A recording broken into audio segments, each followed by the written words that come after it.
So ఇక్కడ ఉపపదం అనేది ప్రథమ ఏకవచనంలో చెప్పబడింది. అతింగ్ కూడా ప్రథమ ఏకవచనము. అనువృత్తి నిత్యం క్రీడాజీవికయోః అనే సూత్రం నుంచి నిత్యం అనేది అనువృత్తిగా వస్తోంది. అధికారః ఆకడారాత్ ఏకా సంజ్ఞ ప్రాక్ కడారాత్ సమాసః సుప్ సుప విభాష తత్పురుషః. సో ఇవన్నీ అధికారాలలో ఉన్నాయి.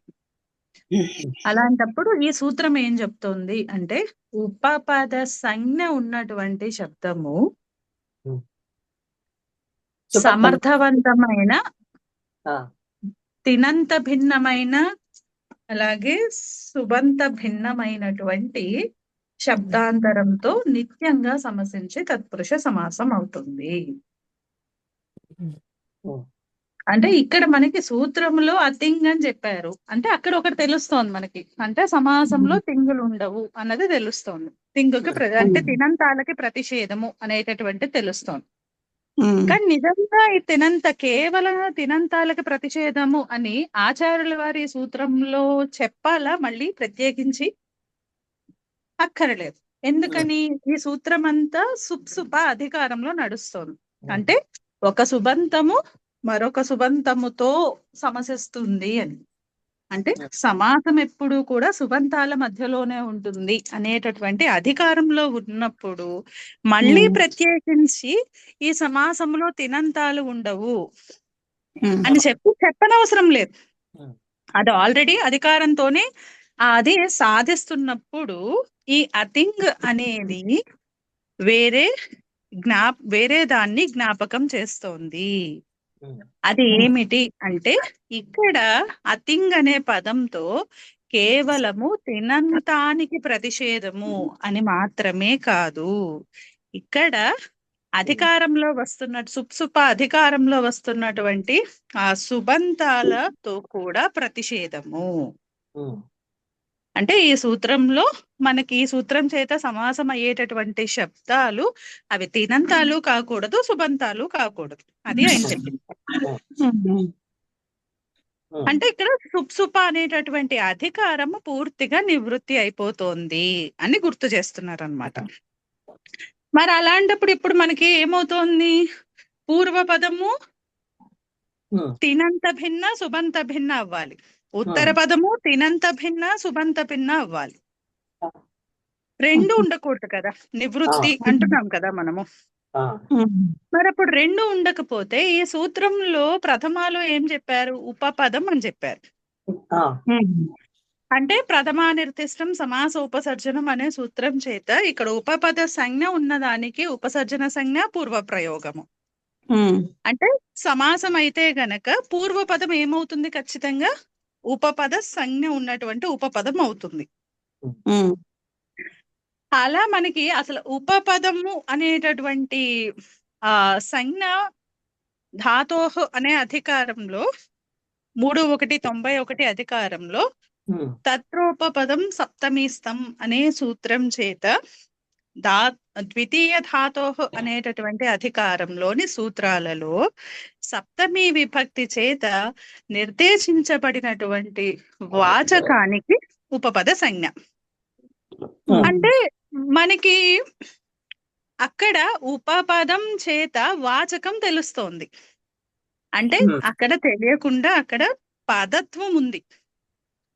అంటే ఉపపదం అన్నది పదం అవుతోంది, వాచకం అవుతోంది కదా. ఇప్పుడు వాచకం అవుతోంది అంటే అక్కడ సుప్రత్యయాలు చేరిస్తేనే కదా అది అయ్యేది. దాన్ని రిప్రజెంట్ చేయాలి. అంటే ఇప్పుడు కర్మ అని చెప్తున్నాము. ఇప్పుడు కుంభం కరోతి అనే సూత్రంలో ఇప్పుడు కుంభ అనే ప్రాతిపదికకి కర్మ సంజ్ఞ అంటున్నాము. కానీ అది మనం చూపించాలి అంటే ఏం చేయాలి? ఆ కారకానికి తగినటువంటి విభక్తి ప్రత్యయాలు చేర్చినప్పుడే అది తెలుస్తుంది మనకి.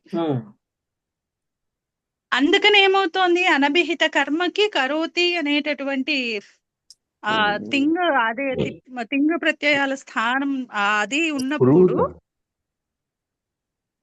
ఏదండి కృదంత ప్రత్యయం కదా, కరోతి కుంభం కరోతి కుంభం కరోతి అన్నప్పుడు అక్కడ ద్వితీయ విభక్తి ఎందుకు వచ్చింది? ఆ కరోతి అని తింగుల యోగంలో మనకి తింగులు వేటిని అభిహితం చేస్తున్నాయి? కర్తరి. కాబట్టి ఇక్కడ కర్తృర్థంలో తింగులున్నాయి అంటే కర్తను అభిహితం చేస్తున్నాయి. కాబట్టి అనభిహిత కర్మ అయినటువంటి కుంభ ప్రాతిపదికకి మనకి కర్మని ద్వితీయ అనే సూత్రం చేత ద్వితీయ విభక్తి వచ్చింది. అంటే ఇప్పుడు మనకి అది ఆ విగ్రహ వాక్యంలో ఇది కర్మ పదము అని మనకి సూచించాలి అంటే అక్కడ దానికి తగినటువంటి విభక్తి ప్రత్యయం కూడా చేరిస్తేనే అది మనకి తెలుస్తుంది. కేవల కుంభ అనేటటువంటి ప్రాతిపదికనైతే మనం వాడడానికి లేదు కదా. అంటే టెక్నికల్ గా ఉపపదం అన్నది జనరల్ గా పదం అవుతోంది కదా. ఒకటి. రెండవది మనకి చర్మ కరోతి ఇతి అనేటటువంటి రూపాలు ఉన్నాయి. చర్మ కరోతి ఇది చర్మకారః. అక్కడ చర్మ అనేటటువంటిది నకారాంత నపుంసకలింగ శబ్దం. అక్కడ చర్మ అనేది కర్మ అన్నమాట. ఈ కరోతి అనే క్రియకు చర్మ అనేది కర్మ. అందుకని ఇక్కడ మనకి ఆ కర్మ ఏదైతే ఉందో ఈ కర్మ అనేటటువంటి చర్మ పదము ఉన్నప్పుడు క్రూధాతువుకి కర్మణ్యణ్ అనే సూత్రం చేత అణ్ విధించాం. అలాగే ఎప్పుడైతే అణ్ అన్నది విధించామో అప్పుడు ఈ కర్మ అనభిహిత కర్మ అయినటువంటి చర్మన్కి కర్తృకర్మణో కృతి అనే సూత్రం చేత షష్ఠీ విభక్తి. అంటే చూసారా ఇక్కడ మనం తెలియకుండా ఇక్కడ షష్ఠీకి వస్తున్నాం కదా. అంటే ఇక్కడ ఉపపదానికి ఇక్కడ మనకి విభక్తి ప్రత్యయాలు చేర్చాము. ఎప్పుడైతే చేర్చామో ఇప్పుడు మనకి ఏ విభక్తి ప్రత్యయం చేర్చినా అది పదమే. అంటే ఇప్పుడు ఉపపదం పదమే అయింది కదా. ఒకవేళ ఇప్పుడు ఉపపదము పదమే అంటే ఇలా పదం అయ్యింది కానీ ఇన్ కేస్ అది పదము కాదు అని మనం అనుకున్నాం అనుకోండి. ఆచార్యుల వారు ఏమన్నారు, సుప్సుప రెండు నివృత్తి అన్నారు. అందుకని ఇప్పుడు అలాగే ఇక్కడ కూడా ఉపపదానికి పదత్వం లేదు అని అనుకున్నాం. అప్పుడు ఏమవుతుంది, చర్మన్ లాగానే ఉండిపోతుంది కదా ప్రాతిపదిక. దానికి పదత్వం లేదు. అలాంటప్పుడు మనకు ఆ నకారానికి లోపం అయ్యే అవకాశం లేదు. అంటే నిత్య రూపాలు వచ్చేస్తాయి. అసలు ఫస్ట్ థింగ్ ఉపపదం అన్న కాన్సెప్ట్ ని మనము అక్కడ విగ్రహవాక్యంలో కాదు లౌకికంగా అక్కడ ప్రయోగం ఉండాలి అంటేనే అక్కడ పదత్వం ఉండాలి. రెండవది మనకి ఒకవేళ అక్కడ పదత్వం లేదు అని తీసుకుంటే శిష్ట ప్రయోగాలు సాధించలేకపోతున్నాం. అందుకని ఇప్పుడు ఏం మారింది, ఇప్పుడు మొత్తం సుబంతాలతో సమాసం ఉండదు అని చెప్పొద్దు. ఉత్తర పదంలో తినంతము సుబంతము రెండు ఉండవు అని చెప్పండి. అంటే ఉపపదం సుబంతమైనటువంటి ఉపపదము అది తినంత భిన్నమైంది. ఇప్పుడు ఈ ఉపపదం మాత్రం తినంతం అవ్వకూడదు. ఉపపదము తినంతం అవ్వకూడదు, ఉత్తర పదము పూర్వపదము రెండిట్లోని తినంతాలు ఉండకూడదు. కానీ సుబంతాలు పూర్వపదంలో ఉండొచ్చు. అంటే ఉపపదమైన సుబంతమైన ఉపపదము సమర్థవంతమైన శబ్దంతో నిత్యంగా సమసించి తత్పురుష సమాసము. ఈ సమాసములో తినంతాలు ఉండవు.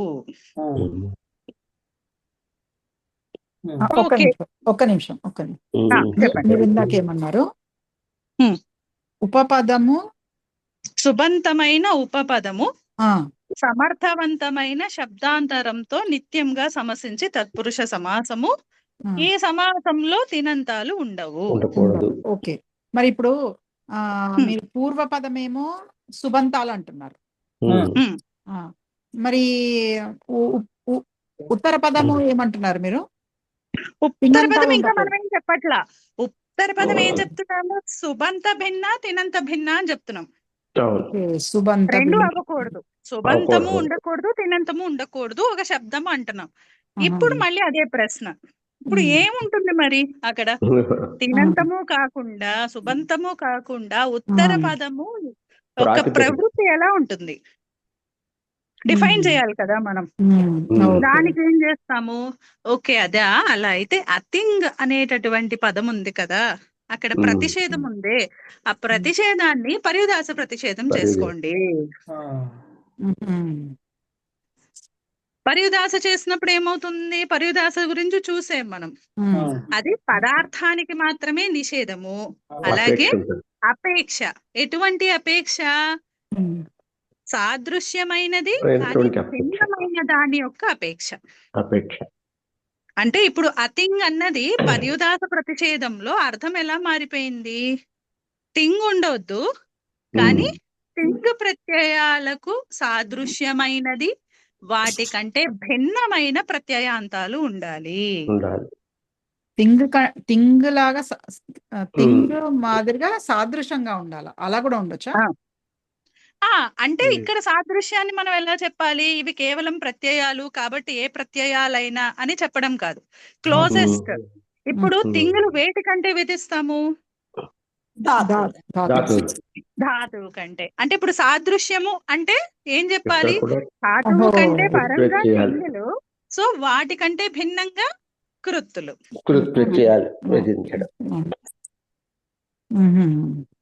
ఎందుకంటే ఇక్కడ సాదృశ్య లెవెల్ తీసుకోలేదంటే మన సుప్పులు కూడా వస్తాయి కదా, అవి కూడా ప్రత్యయాలేగా. ప్రత్యయాలు కూడా వస్తాయి కదా, ఏమైనా రావచ్చు కదా. అసలు ప్రత్యయం అయితే చాలు, ఏమైనా వచ్చేస్తాయి. వికరణ ప్రత్యయాలు అవ్వండి, ఏదైనా స్త్రీ ప్రత్యయాలు. అందుకని ఏంటంటే సాదృశ్యము అంటే ద క్లోజెస్ట్ మ్యాచ్. ఇక్కడ క్లోజెస్ట్ మ్యాచ్ ఏంటి? ఆ తింగ్ స్వభావం చూసుకోవాలి. ఈ తింగ్ అన్నది ప్రత్యయమే, కానీ వేటి కంటే పరంగా విధిస్తాము? ధాతువు కంటే పరంగా విధిస్తాము. కాబట్టి ధాతువు కంటే పరంగా విధించే తింగ్ భిన్న ప్రత్యయాలు ఏమైనా ఉన్నాయా? ఉన్నాయి. కృత్తులు. సో అందుకనే సాదృశాన్ని కూడా తీసుకోవచ్చు. అందుకని సాదృశ్యం, తత్సాదృశ్యం, తదన్యం రెండు అక్కడ సేమ్ గా ఉండాలి. అంటే సిమిలర్, ఒకటే. అంటే సాదృశ్యమైనటువంటి గుణధర్మాలను కలిగి ఉంటూ వేరేదవ్వాలి. అందుకని ఇక్కడ తినంత గుణధర్మాలు, తింగ్ ప్రత్యయాల యొక్క గుణధర్మాలను కలిగి ఉంటూ తింగుల కంటే భిన్నంగా ఉన్నటువంటి కృతులు. అంటే ఇప్పుడు అతింగ అదే పర్యుదాస చేసుకోవడం వల్ల మనకి ఇక్కడ అర్థమైపోయింది, కృత్ అని అర్థమైపోయింది. అంటే ఇప్పుడు ఉత్తర పదం ఏమై ఉంటుంది? సుబంత భిన్న కృదంతముతో. ఇంకిప్పుడు మళ్ళీ తిన్నంత భిన్న అని చెప్పక్కర్లేదు, ఎందుకని ఆ తిన్నంత భిన్నానే ఇంకొక లెవెల్ ఇచ్చేసాం మనం. అక్కడే ఇంకొక లెవెల్ పర్యుదాస చేసేసి ఉపపదం, సుబంతమైనటువంటి ఉపపదము సుబంతము కానటువంటి కృత ప్రత్యయాంతముతో నిత్యంగా సమసిస్తుంది. అంటే అర్థం ఏమైంది? మనము కృత ప్రత్యయాన్ని ధాతువు కంటే పరంలో విధిస్తున్నాము. అప్పుడు మనకి కృతద్ధిత సమాసాశ్చ అనే సూత్రంతో అక్కడ కృదంతా ప్రాతిపదిక వస్తుంది. ఇప్పుడు ఇది సుబంతము కాకూడదు అంటున్నాము. అంటే ఏంటి?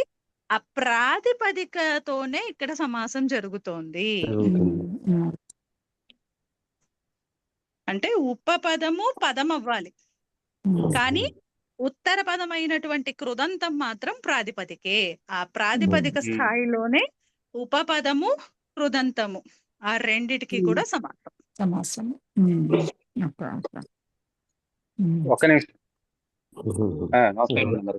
నమస్కారం అండి. ఇంత తిప్పి చెప్పే బదులు డైరెక్ట్ గా కృత్ప్రత్యయాంత ప్రాతిపదికతో సమసిస్తుందంటే అయిపోదా? అంటే దానికి ఎలా వచ్చాము అన్నది మీరు చెప్పింది ఫైనల్ గా అంతే. ఎందుకంటే రిజల్ట్ అయితే అదే, కృదంత ప్రాతిపదికతో సమసిస్తుంది. అవును, అదే స్టేట్మెంట్ తో పోతుంది కదా. అతింగ్ అని చెప్పి అతింగ్ అంటే ఇవన్నీ మీనింగ్లు చెప్పి ఇవన్నీ చెప్పే కంటే అసలు కృత్ప్రత్యయాంతం అంటే అయిపోతుంది కదా.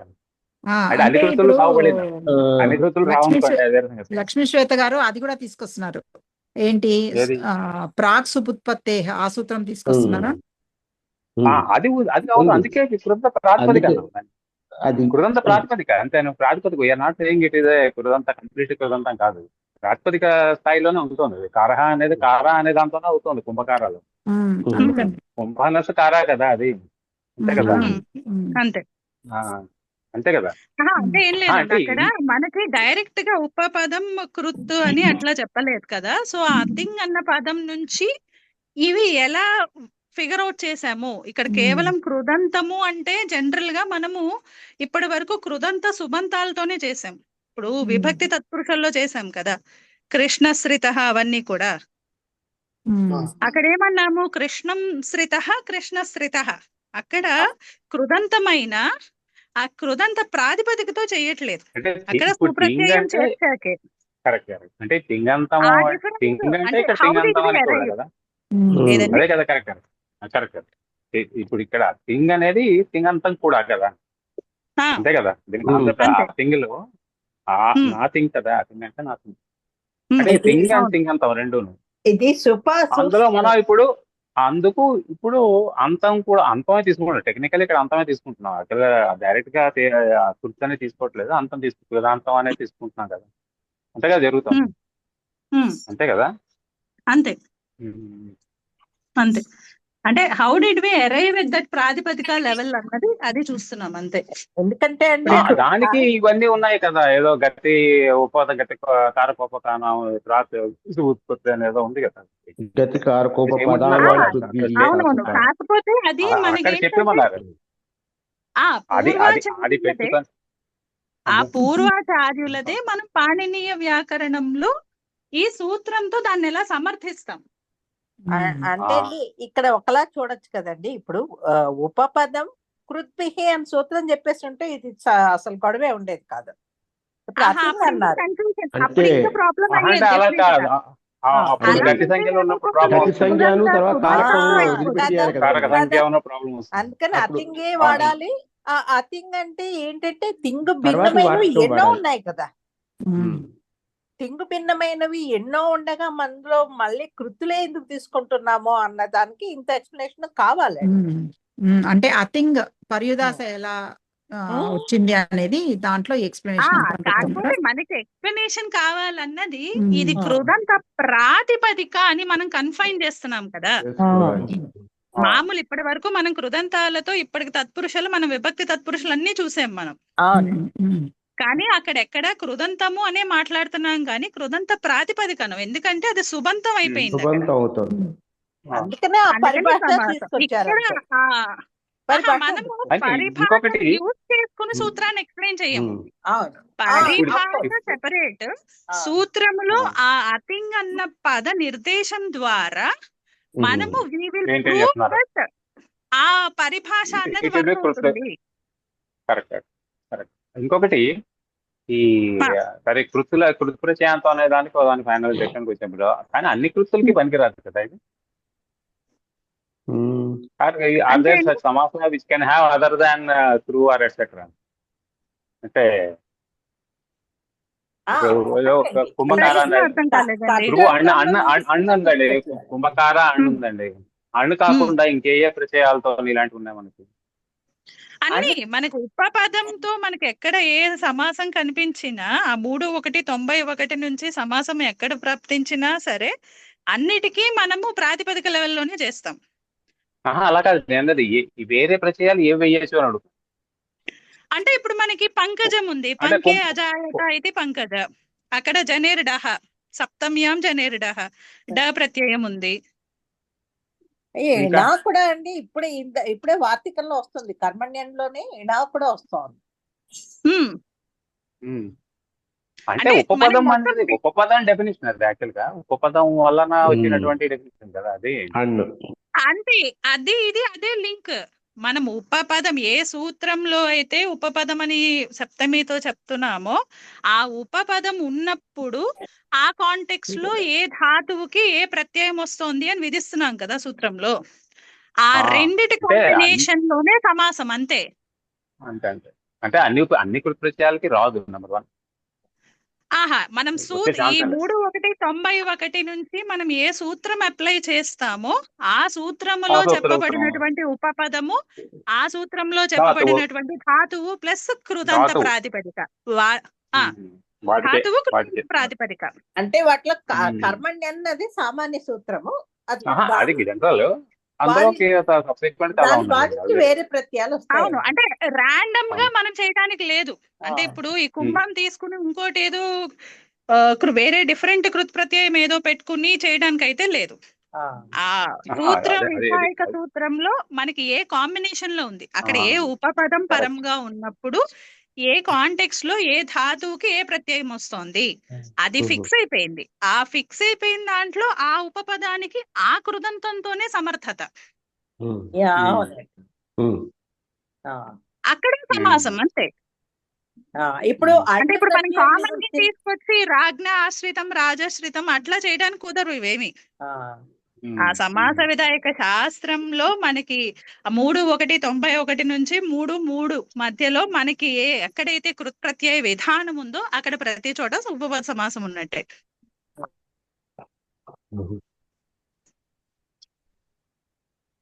అంటే మళ్ళీ అది కూడా ఉన్నాయి కదా, సప్తమిలో చెప్పి ఉండాలి, తృతీయాలో చెప్పి ఉండాలి కదా, ఆ లైన్ అంతా ఉంది కదా. అదేనండి, అంటే ఎక్కడైతే మనం వ్యాలిడ్ గా ఒక ఉపపదము అంటూ వ్యాలిడ్ గా డిఫైన్ చేసి ఉందో ఆ ఉపపద ఉపస్థితిలో ధాతువు కంటే పరంలో ఏదో ఒక కృత్ప్రత్యయం చెప్తారు. అదే అధికరణే శైతే ఉంది కదా. మీరు అదే తీసుకోండి, అధికరణే శైతే అంటే అప్పుడు అదేం చెప్తుంది, కర్మ అదే దానికి కర్మణి ఉపపదం ఉన్నట్టుంది కదా. కర్మ ఉపపదముగా ఉన్నప్పుడు అధికరణే కాదు, అనువృత్తిలో కర్మణి ఉంటుంది కదా. కర్మణి కురుం చరతి ఇది అలా రాదా? ఒక నిమిషం చూస్తానండి, చూడండి ఒకసారి, ఒకవేళ లేకపోతే మరి మంచిదే. ఉన్నట్టు లేదు, చూస్తాను. అధికరణి అని చెప్పారు కాబట్టి అది తప్పనిసరిగా అది సప్తమిలో చెప్పారు కాబట్టి సప్తమిలోనే చెప్పాలి, సప్తమిలోనే చెప్పాలి. అప్పుడు అది సప్తమిలో ఉంది కాబట్టి అధికరణం ఏదైతే దాంట్లో కాకపోతే ఇవన్నీ అనువృత్తుల్లో ఉన్న వర్తించట్లేదు అక్కడ, కేవలము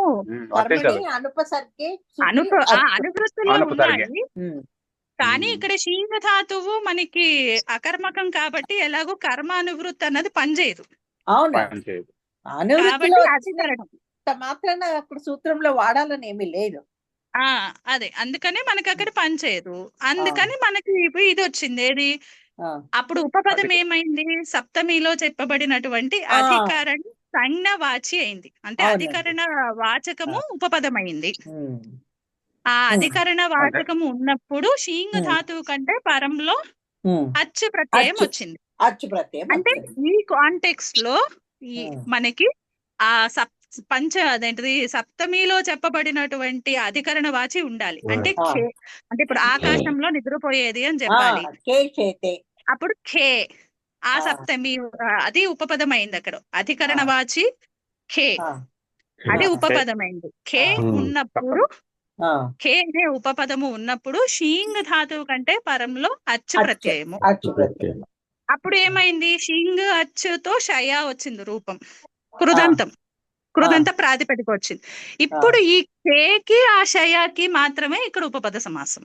అవునండి, అంటే మనం ర్యాండమ్ గా తీసుకోవడానికి ఉండదు. ఈ 3:1:91 నుంచి ఏ సూత్రాలైతే వర్తించి మనం కృత్ప్రత్యయాన్ని విధిస్తామో ఆ సూత్రంలో ఉన్నటువంటి ఉపపదము ఆ సూత్రం చేత చెప్పబడినటువంటి కృదంతం ప్రాతిపదికతో సంసిస్తుంది.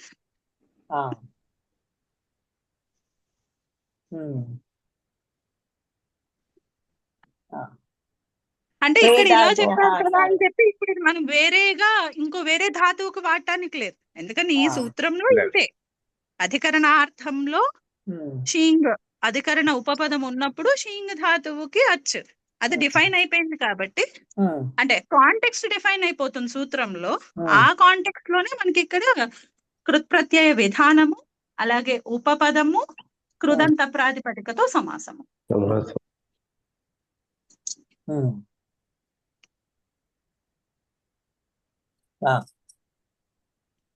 అన్ని అన్న ఉంటాయండి, నా ఉంది, మళ్ళీ అన్న అయినా నా అయినా ఒకలాగే ఉంటుందంటే రెగ్యులర్ గా వచ్చేటటువంటి 13, 14 ఉన్నాయి కదా, ఆ కృత్ప్రత్యయాలు కాకుండా మిగిలినవన్నీ ఈ పోర్ట్ఫోలియోలోకే వస్తాయి, ఉపపద పోర్ట్ఫోలియో. అంటే ఒక నియతమైనటువంటి ఉపపదము ఉపస్థితిలో ఉన్నప్పుడు మాత్రమే ఎక్కడైతే ధాతువుకి కృత్ప్రత్యయ విధానం ఉంటుందో అక్కడ ఉపపద సమాసం ఉంటుంది.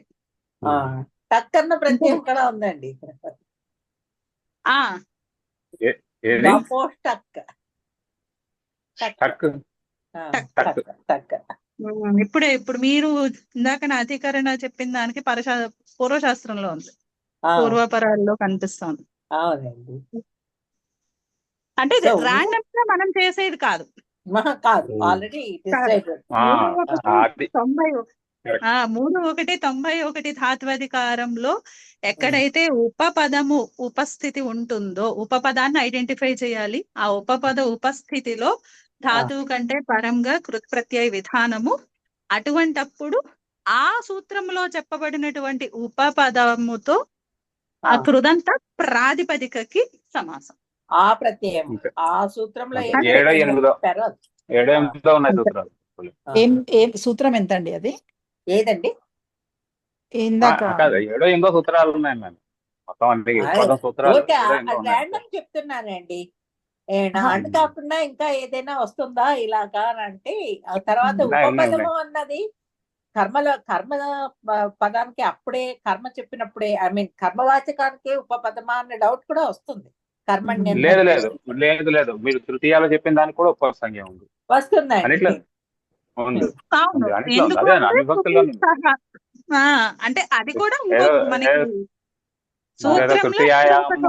నిర్దేశించబడి ఉండాలి. తృతీయాయాం ఉపదంశ అనేదో ఉంటుంది, అందులో తృతీయాలో చెప్తా ఉంటాం. అక్కడ అంటే ఆ తృతీయలో ఉపపదం చెప్పాలి అంటే ఆ కాంటెక్స్ట్ ఉండాలి. అదే దానికి డిఫరెంట్ ఉపదంశాన్ని ఇచ్చేసారు.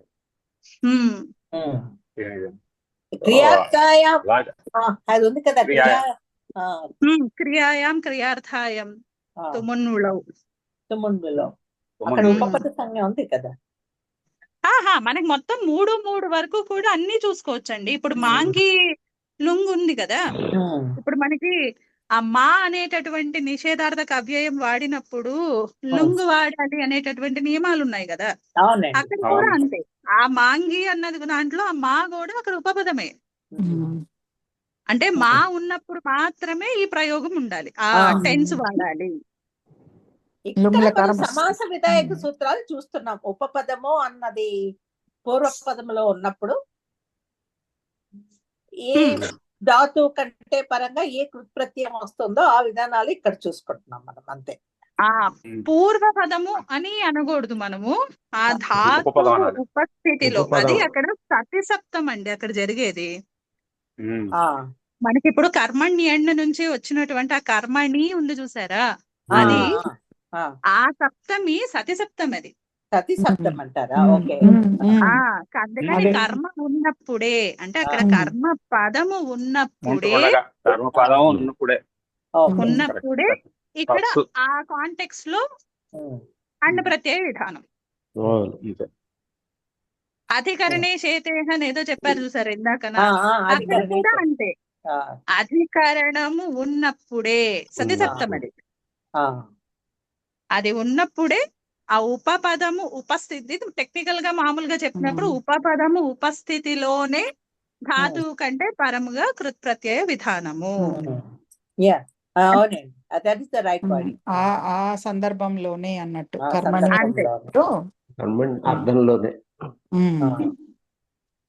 కర్మణి సతి అన్నట్టు. సతిసప్తం అంటే ఈ ఉపపదము అని ఎక్కడైతే మనం డిఫైన్ చేస్తున్నామో ఆ డిఫైన్ చేసేటటువంటి సప్తమి సతిసప్తమి ప్రయోగం. అది ఎక్కడైనా సరే తత్రోపపదం సప్తమి అన్నది ఆ సంఖ్య కొంతవరకే వెళ్తుంది, అంతే కదా. ఏదండి తత్రోపపదం సప్తమి స్థం అన్నది దాని రేంజ్ కొంతవరకే ఉంటుంది కదా. అది అలాగా దీని వరకు వెళ్ళిపోదు కదా. ఇప్పుడు 3:1 నుంచి ఆ 3 చివరి వరకు ఆదికారం నడుస్తుంది. ఆదికారం 3-4 ఓకే, 3-4-76 నుంచి లకారాలు కదా. లస్యలో కూడా ధాతు అధికారము కాంట్రవర్షియల్ అయినా మనకి చూపించారు. ధాతు అధికారం అనేది ఇష్యూ కాదు అక్కడ, ఈ రేంజ్ ఇవి చెప్పిన రేంజ్ లో 3, 1, 91 నుంచి అంటే నేను అంటున్నాను ఇప్పుడు ఉత్తర కృదంతంలో కూడా ఉన్నాయి కదా 3, 4, 75 వరకు ఉత్తర కృతం అదంతా ఉత్తర కృదంతంలో 76 నుంచి లకారాలు మొదలవుతాయి. ఉన్నాయి. అంత ఎందుకంటే ముందు వరకు ఉండాలి కదా. తృతీయాధ్యాయ ఆ మొత్తము అధ్యాయం మొత్తం అని చెప్తారు. 3:1:91 నుంచి ఆ అధ్యాయం చివరి వరకు కూడా ధాతోహ అధికారంలో ఎక్కడైతే ఉంది, అవును. సూత్రాలలో సప్తమి విభక్తి చేత నిర్దేశించబడిన వాచకానికి ఉపపదం. అధికార సూత్రమే, అధికారం ఏం కాదండి, ఇది పరిభాష సూత్రమే. అది పరిభాష సూత్రము, కానీ భాష్యకారుడు దీన్ని అధికార సూత్రం కిందనే చూస్తున్నారు. భాష్యకారుడు దీన్ని అధికార సూత్రం అని చూస్తున్నారు. అందుకని మనకి కౌముదిలో కూడా అధికార సూత్రము అని డైరెక్ట్ గా చెప్పకపోయినా వాళ్ళ రేంజ్ ఇచ్చేస్తారు. ఉపపద సంజ్ఞ ఇక్కడ నుంచి ఇక్కడ వరకు ఉన్నటువంటి సూత్రాలలో వస్తుంది. అదేనా సప్తమ్య జనేట ఉదాహరణ అది. అంటే ఏం సూత్రం ఓపెన్ చేశారు? తత్రోపపదం సప్తమి స్తంభం చూశాను, అందులోను కాశికలో నెంబర్ ఒక్కసారి చెప్తారా? 3:1:92. ఓకే ఓకే చెప్పండి. అది అక్కడ స్థ అన్న దాని గ్రహణం ఎందుకు? అది లేకపోతే ఏంటి ప్రాబ్లం? సప్తమి స్తంభం ఆ ఎక్స్ప్లెనేషన్ లో మీకు కౌంటర్ ఎగ్జాంపుల్ లో ఇచ్చారు. సప్తమి సప్తమి స్తం అని ఆ స్థ అన్నది లేకపోతే ఏమవుతుంది మనకి? తత్ర ఉపపదం సప్తమి, తత్రోపపదం సప్తమి అవుతుంది. అప్పుడు అర్థం ఏమైంది? ఆ సూత్రాలలో ఏదైతే సప్తమి విభక్తి అంతం ఉందో ఆ సప్తమి విభక్తి అంత పదానికి ఉపపద సంజ్ఞ వచ్చేస్తుంది. సప్తమి అంత పద. Okay okay. అంటే ఇప్పుడు మనకి కర్మణ్యన తీసుకున్నాము, ఇక్కడ సప్తమి విభక్తి అంత పదం ఏంటి? కర్మణి. అంటే ఇప్పుడు కర్మణి అనే పదానికి ఉపపద సంజ్ఞ. అంటే కర్మణి అనే పదము ఉన్నప్పుడే అన్న ప్రత్యయం రావాలన్నమాట. రాంగ్ గా వెళ్ళిపోతుంది మనకి ఇంటర్ప్రిటేషన్. అది ఎక్కడ వర్కౌట్ అవుతుందో చూపిస్తున్నారు. కేవలము ఈ సప్తమి విభక్తి వినిపించిన సప్తమి అన్న పదము ఉన్నా అక్కడ మాత్రమే మనకు కావాల్సిన ప్రవర్తన ఉంటుంది. ఇప్పుడు సప్తమ్యాం జనేర్ డహ ఉంది, సప్తమి విభక్తిలో ఏం చెప్పారు? సప్తమ్యాం అనే పదం చెప్పారు. అంటే సప్తమి అనే నిర్దేశకం వచ్చింది. అందుకని అక్కడ it doesn't make a difference కదా. ఎలా ఉన్నా సప్తమి విభక్తి అంత పదము ఉంటే దానికి ఉపపద సంజ్ఞ వచ్చేస్తుంది. అందుకని ఇక్కడ మనకు ప్రవర్తిస్తుంది, ప్రాబ్లం లేదు. కానీ కుంభకారః ఇలా కామన్ యూసేజ్ లో అది ప్రవర్తించదు. ఇప్పుడు కుంభకారః వర్తించాలి అంటే కర్మ పదానికి మాత్రమే, అంటే కర్మ వాచకానికి మాత్రమే ఉపపద సంజ్ఞ రావాలి, అంతేగాని కర్మణి అనే శబ్దానికి కాదు. ఆ డిఫరెన్స్ మనకి స్థ అన్న దాని వలన మనకి ఆ ప్రవర్తన మారుతుంది.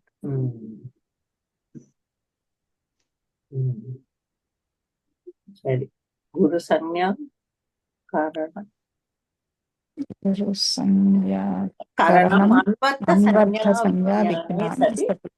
సమర్థ పరిభాష. అక్కడ మళ్ళీ ప్రశ్న, మనము సంజ్ఞలన్నీ కూడా షార్ట్ ఫార్మ్స్ కదా, మరి ఇప్పుడు ఉపపదం అని ఇంత పెద్దది ఎందుకు తీసుకున్నారు? సంజ్ఞ లఘువుగా ఉండాలి కదా. అంటే ఇప్పుడు ఆ లఘు చేయడానికే పెట్టాలి, అందుకని అన్వర్థ సంజ్ఞ అన్నారు. మరి ఇప్పుడు అన్వర్థ సంజ్ఞ అయితే ప్రయోజనం ఏమిటి? ఎలాగో ఏదైనా ఒక షార్ట్ ఫామే కదా, అబ్రివేషన్ అనుకోండి సంజ్ఞ అంటే ఏదైనా ఒక షార్ట్ ఫామే అయినప్పుడు ఇక్కడ అన్వర్థ సంజ్ఞ ప్రయోజనం ఏమిటి అంటే, ఇక్కడ అన్వర్థ సంజ్ఞ చేసినప్పుడు అర్థం ఏమైంది? ఉపోచ్చారితం పదం ఉపపదం. అంటే అక్కడ మనకి ఉపపదం అన్న శబ్దం ఏదైతే ఉందో అది ఒక పదం అయిపోయింది, అది ఒక పదం అయింది. అంటే ఇప్పుడు ఉపపదం అనేది అన్వర్థ సంజ్ఞ కింద తీసుకుంటే అది ఒక సుబంతం అయింది. ఎప్పుడైతే అది సుబంతం అయ్యిందో మనకి సమర్థ పద విధి అనేటటువంటి పరిభాష అప్లై చేయడానికి ఉంటుంది. ఎందుకు? ఇప్పుడు అదేంటి, ధాతువుకి కృత్ప్రత్యయాలు చేస్తున్నప్పుడు ఇక్కడ సమర్థత పదవిధి అసలు ఇక్కడ కాన్సెప్ట్ ఎందుకు? ఇప్పటి వరకు చూడలేదు కదా మనం. పదాలలో చూసాము, సమాసాల్లో చూసాము, తదితాల్లో చూసాము. అసలు ఇక్కడ ధాతువు దగ్గర అసలు మనకి సమర్థత ఎందుకు అంటే, ఇప్పుడు ఒక కౌంటర్ ఎగ్జాంపుల్ ఇస్తారు. పశ్య కుంభం కటం కరోతి. విజయశ్రీ గారు మ్యూట్ చేసుకోవాలండి. విజయశ్రీ గారి దగ్గర నుంచి డిస్టర్బెన్స్. ఓకే ఓకే పశ్య కుంభం కరోతి కటం.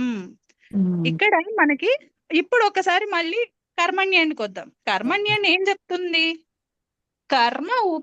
కర్మ సంజ్ఞ ఉన్నటువంటిది ఉపపదముగా ఉన్నప్పుడు, కర్మ వాచకము ఉపపదముగా ఉన్నప్పుడు ధాతువు కంటే పరంలో అండ్ అంతే.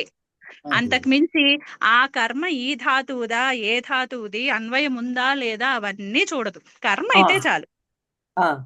ఇప్పుడు ఈ స్టేట్మెంట్ చూడండి. పశ్య కుంభం కరోతి కటం. వాక్యార్థంలో మనకు అర్థమైపోతోంది. అక్కడ కుంభం అన్నది కర్మ అయినా అది కరోతికి కర్మ కాలేదు, అది పశ్యకి కర్మ అయింది. అంటే ఇక్కడ టెక్నికల్ గా కుంభం కరోతి అన్నది ఉపోచారితంలోనే ఉంది కదా, ఇక్కడ ఉపపదం అవుతుంది కదా. ఇక్కడ సమర్థత చూడటానికి మనకి సూత్రం ఏమి సమర్థతను చూడదు. కర్మణ్యండ్ ఏం చెప్తుంది? నాకు కర్మ ఉపపదంలో ఉంటే చాలు, ధాతువుకి అని పెట్టేస్తాను. అంటే ఇలాంటి అనిష్ట వాక్య ప్రయోగములో కూడా అన్వయము లేనప్పుడు, అంటే ఉపపదానికి అక్కడ ఉన్నటువంటి ధాతు రూపానికి అన్వయం లేకపోయినా సరే మనకి అన్న ప్రత్యయ విధానము వచ్చేస్తోంది. అది రాకూడదు. అంటే సమర్థత కావాలి, అంటే అది డిసైడ్ చేయాలన్నమాట. ఇక్కడ అన్వయం ఉండాలి, ఈ కర్మ ఏదైతే ఉందో అది ఈ ధాతువుకి సంబంధించిందే ఉండాలి అనేటటువంటి అన్వయాన్ని ఎన్ఫోర్స్ చేయాలి అంటే సమర్థత కావాలి. మనకు ఆల్రెడీ సమర్థ పదవిధి అనేటటువంటి పరిభాష సూత్రం ఉంది 2వ అధ్యాయంలోనే. అది ఆల్రెడీ చెప్పేస్తోంది. అష్టాధ్యాయి మొత్తం అన్ని అంతా కూడా పదాలకి ఎక్కడైతే ఒక కార్యం చెప్తామో ఆ కార్యము ఆ పదాల మధ్య సమర్థత ఉన్నప్పుడు మాత్రమే జరుగుతుంది. ఆ పరిభాషని వాడుకుంటే మనకి సరిపోతుంది. ఆల్రెడీ ఉంది కదా రెడీమేడ్ గా. ఆ ఉన్నదాన్ని మనం ఇప్పుడు యూజ్ చేసుకోవాలి ధాతువుల విషయంలో. అంటే ధాతువుకి కృత్ప్రత్యయము చేర్చే విషయంలో కూడా వాడుకోవాలి దాన్ని. అందుకని ఏం చేశారు? ఈ ఉపపదం అంటూ ఈ ఒక అన్వర్థ సంజ్ఞని విధించినప్పుడు ఆ ఉపోచ్చారితం పదం ఉపపదం అనేటటువంటి విగ్రహ వాక్యం చేత ఇక్కడ ఉపపదం అనే దానికి పదం అవుతుంది. ఇది ప్రాపర్ పద విధిలోకి వెళ్ళిపోతుంది. అప్పుడు మనకి వెంటనే ఇక్కడ ఉపపదం అవ్వదు. తత్రోపపదం సప్తమీస్తం అనే సూత్రం చేత ఉపపదం చెప్దాము అంటే అక్కడ వెంటనే చెప్పేస్తుంది, ఓయ్ ఈ ఉపపదము అంటూ నన్ను పెడుతున్నావు, కానీ ఇప్పుడు ఆ ధాతు ప్రయోగం ఏదైతే చేస్తున్నావో దానికి నాకు సమర్థత లేదు, నేను దీన్ని ఎలో చేయను. అంటే ఈ వాక్యార్థ కేసులో కూడా పశ్యం కుంభం కరోతి కటం అనే వాక్యార్థంలో కూడా ఉపపదం అన్నది అన్వర్థ సంజ్ఞ తీసుకోవడం వలన ఇక్కడ ఉపపద సంజ్ఞ రాదు కుంభానికి. అలాగే మహాంతం కుంభం కరోతి అనే వాక్యం ఉంది, అక్కడ కూడా అంతే. అక్కడ జస్ట్ కుంభం అనేటటువంటిది క్రూధాతువుకు అన్వయం ఉంది, కానీ డిపెండెన్సీ ఉంది. అక్కడ విశేష భావాలు ఉన్నాయి, డిపెండెన్సీ ఉంది. మరి ఆ డిపెండెన్సీ ఉన్నప్పుడు ఇండిపెండెంట్ గా దాన్ని పూల్ చేసేసి కృత్ప్రత్యయం చేరుస్తాను ఉపపదము అంటే కుదరదు కదా, అంటే సమర్థత లేదు కదా. ఆ సమర్థత కోసం, అంటే ఆ పద సమర్థత కోసము మనము ఇక్కడ ఉపపదం అనేటటువంటి ఈ అన్వర్థ సంజ్ఞని తీసుకోవాలి. ఆ అన్వర్థ సంజ్ఞ వలనే ఇలా ధాతువుకి అక్కడ ఉన్న ఉపపదానికి అన్వయం లేకపోతే అక్కడ ఉన్నటువంటి పదానికి విశేష భావాలు ఉండి ఒక డిపెండెన్సీ ఉన్న ఇక్కడ డైరెక్ట్ గా వర్తించదు. అంటే టెక్నికల్ గా మనం ఇవన్నీ సమాసాలలో మనం ఇది ఎన్కౌంటర్ చేయం, ఎందుకని ఇవన్నీ టేక్ కేర్ చేసేస్తుంది. సమర్థ పదవిధి అన్నది టేక్ కేర్ చేసేస్తుంది అక్కడ.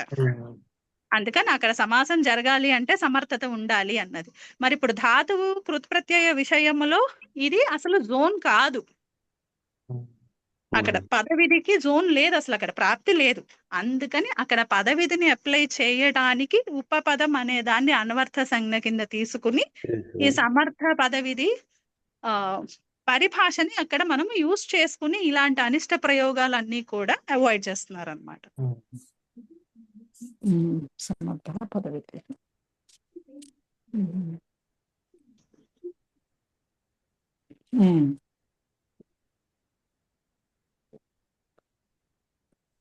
బాగుందండి, ముందుకెళ్దాము. ఇక్కడ తత్ర అనేది ఎందుకు వాడారండి తత్రోపపదంలో? ఇక్కడ మామూలుగా చూస్తే మనకి ఆల్రెడీ ధాతోహ అన్నది అధికారంలో ఉంది కాబట్టి ఫస్ట్ ఇంకా మనము తత్ర అన్నది చెప్పినా చెప్పకపోయినా ఇన్హరెంట్ గా తెలిసిపోతుంది. అంటే ఈ ధాతోహ అనే అధికారంలో సప్తమి ఉపపదము అన్న కాన్సెప్ట్ తెలిసిపోతుంది కదా. ఇంక ఇక్కడ తత్ర ప్రయోజనం అన్నది కనిపించటం లేదు. అంటే అది మాత్రమే కాదు, ఇక్కడ తత్ర అనేది సతి సప్తమి నిమిత్తాన్ని అక్కడ చూపిస్తోంది.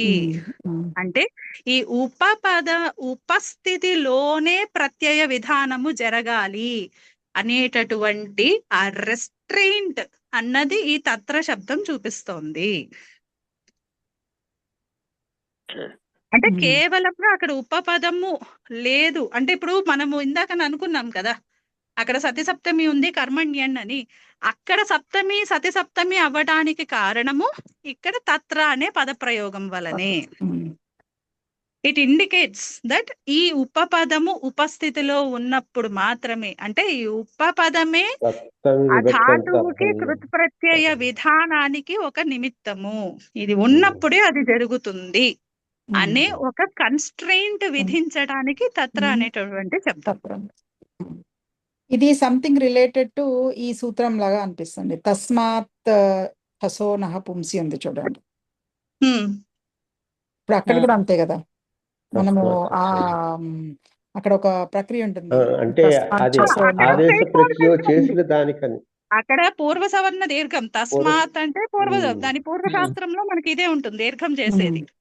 కాబట్టి అక్కడ కార్యం చేసిన తర్వాత అప్పుడు షష్ప్రత్యయం పరంలో ఉన్నప్పుడు కండిషనల్ అండి, అంతే కదా. అంతే కండిషనల్.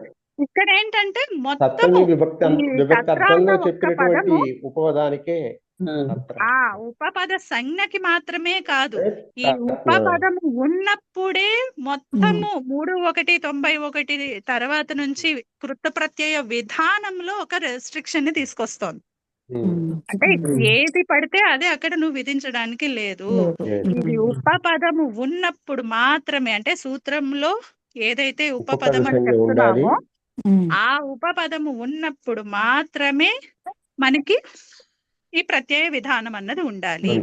దాన్ని మనం అప్రిషియేట్ చేయాలంటే మళ్ళీ ఒక్క స్టెప్ వెనక్కి వెళ్దాం.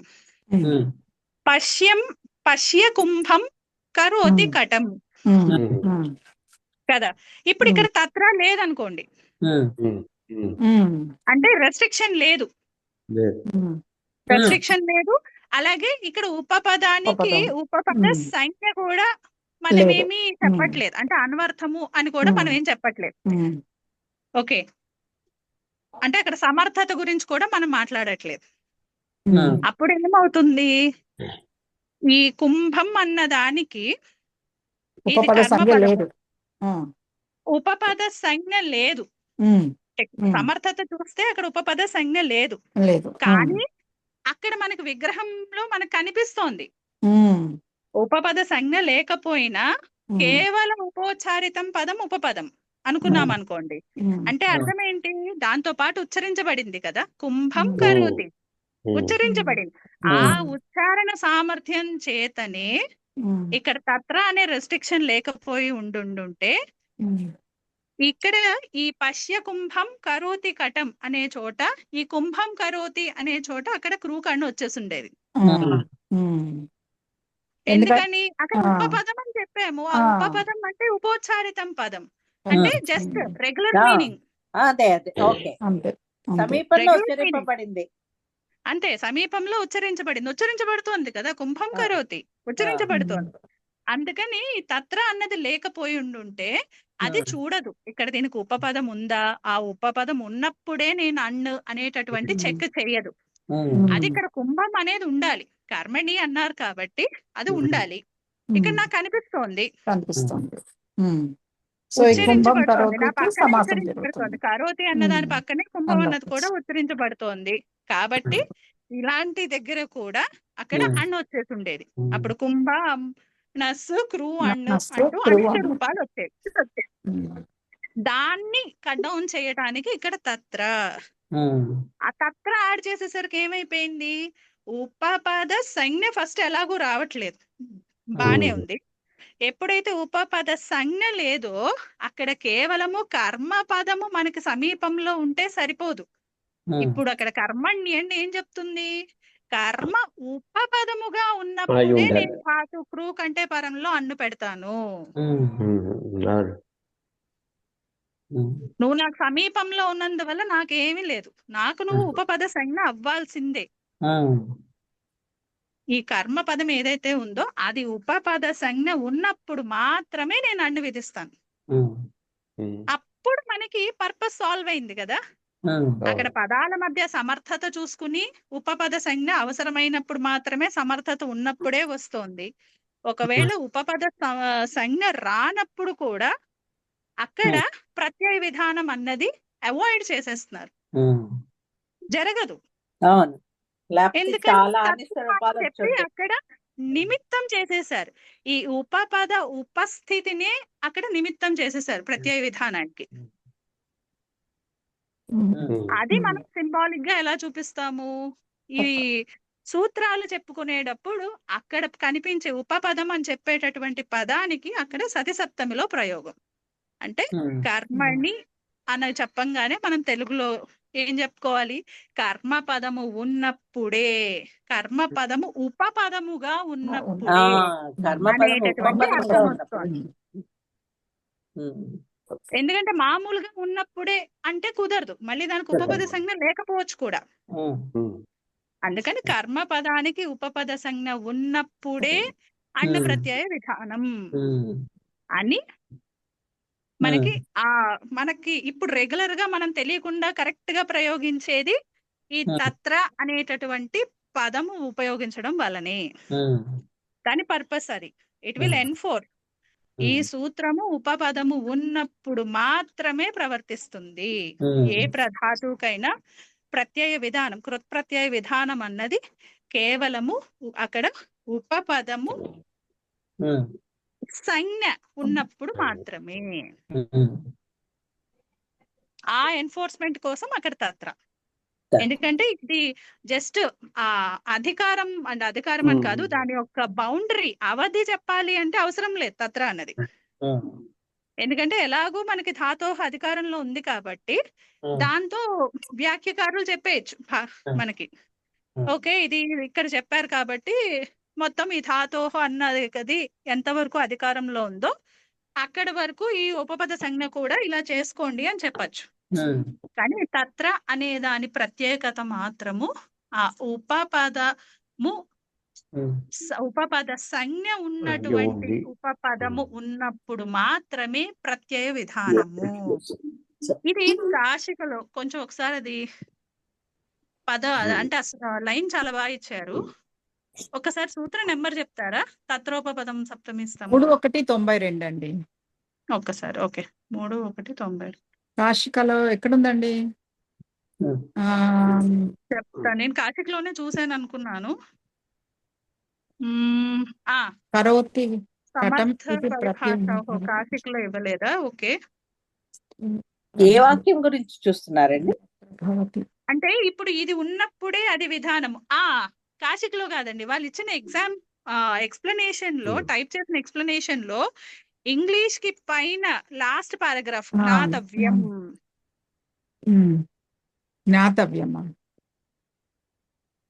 జ్ఞాతవ్యంలో ఇచ్చారా?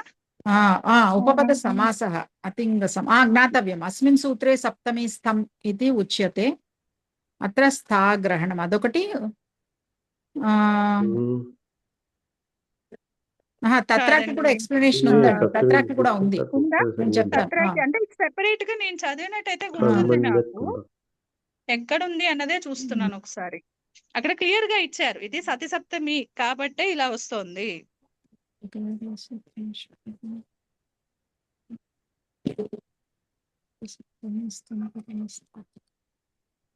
ఇక్కడ సప్తమి స్తం గురించి అంటే ధాతు అధికారంలో ఉన్నది అని కదా. లేదండి, ధాతో ఇత్యనేన తృతీయాధ్యాయస్య ప్రథమ అది ఒక ప్రయోజనము. కానీ మెయిన్ ప్రయోజనము ఈ ఉపపద సంజ్ఞ ఉన్నప్పుడు మాత్రమే మనకి ప్రత్యయ విధానం జరగాలి అని. ఇక్కడ ఇచ్చాను చూడండి, అస్మిన్ అధికారే విద్యమానేషు సూత్రేషు యత్ పదం సప్తమీ విభక్త్యా నిర్దిశ్యతే తద్ వాచకం పదం వర్తమాన సూత్రేణ ఉపపద సంజ్ఞకం భవతి అని ఇచ్చేసేసి కర్మణ్యన్ సూత్రం ఇచ్చారు. ఇచ్చి ఇది కర్మణి ఇది సప్తమీ స్తం పదం అస్తి. అంటే ఇప్పుడు తత్ర గురించి స్పెషల్ గురించి స్పెషల్ ఇది పదమంజరిలో ఇచ్చారు చూడండి, ఈ సూత్రంలోనే పదమంజరిలో ఇది ఇప్పుడు ఎలా వెతుకుతారు, పదమంజరిలో లాస్ట్ కి వెళ్ళిపోండి. ఆ లాస్ట్ పైనుంచి 8th లైన్ 9th లైన్ చూడండి మొబైల్ యాప్ లో. లాస్ట్ కి వెళ్ళిపోయి లాస్ట్ నుంచి పైకి కౌంట్ చేసుకోండి. గ్రహణం కిమర్థం అన్నారు, అదే కదా? అదేనండి. అథ తత్ర గ్రహణం కిమర్థం కనిపించిందా అందరికి? 3:1:92 సూత్రంలో పదమంజరిలో లాస్ట్ కి వెళ్ళిపోండి. ఆ లాస్ట్ నుంచి పైకి 10th లైన్ సుమారుగా 10-12 లైన్స్ దగ్గర మనకు ఒక స్టేట్మెంట్ కనిపిస్తుంది క్వశ్చన్ మార్క్ తో.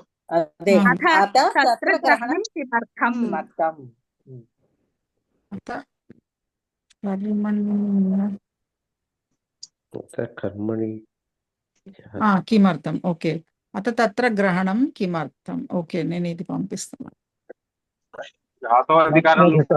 ప్రతినిర్దిశ్యతే తత్ర నేను ఇది స్క్రీన్ షాట్ పంపించాను చూడండి మన చిన్న గ్రూప్. ఏదో రాజన్ గారు చెప్తున్నారు, వినిపించట్లేదు రాజన్ గారు.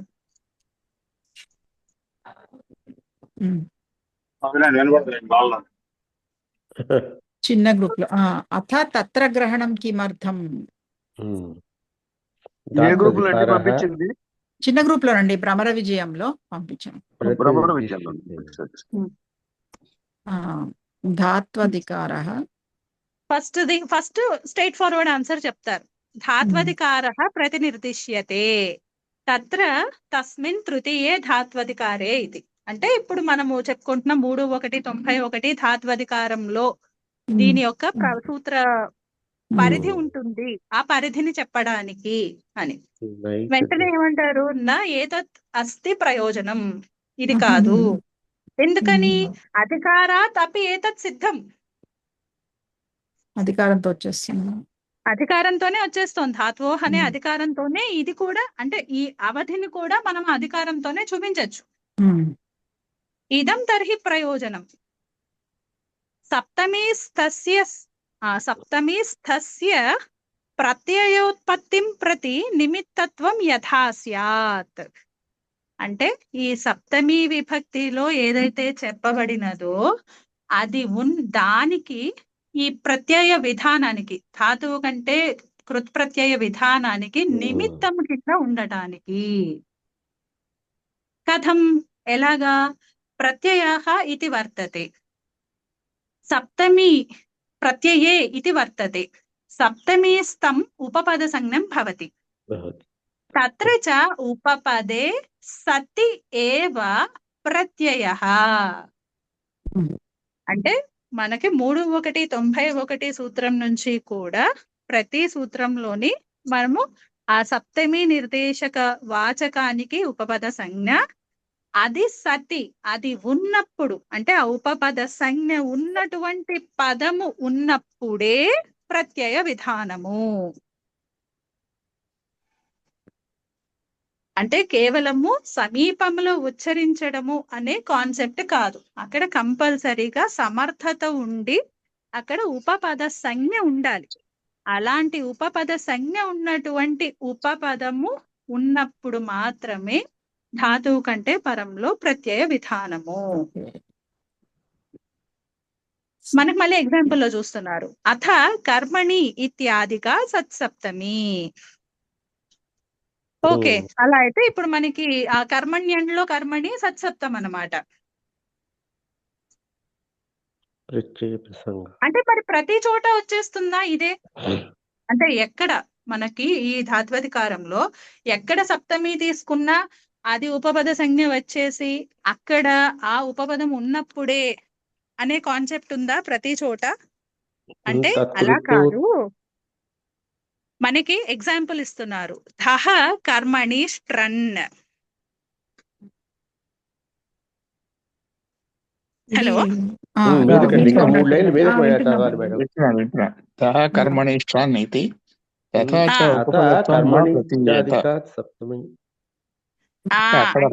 మనకి ఆ ముందర లైన్స్ లో మనకి ఇదే ఈ ఎగ్జాంపుల్ ని అక్కడ వివరిస్తారనమాట. ఈ ఎగ్జాంపుల్ చూస్తే మీకు అర్థమైపోతుంది. ఒక్కసారి ఆ సూత్రం ఓపెన్ చేయండి. ధహ కర్మణి స్ట్రన్ 3-2-181.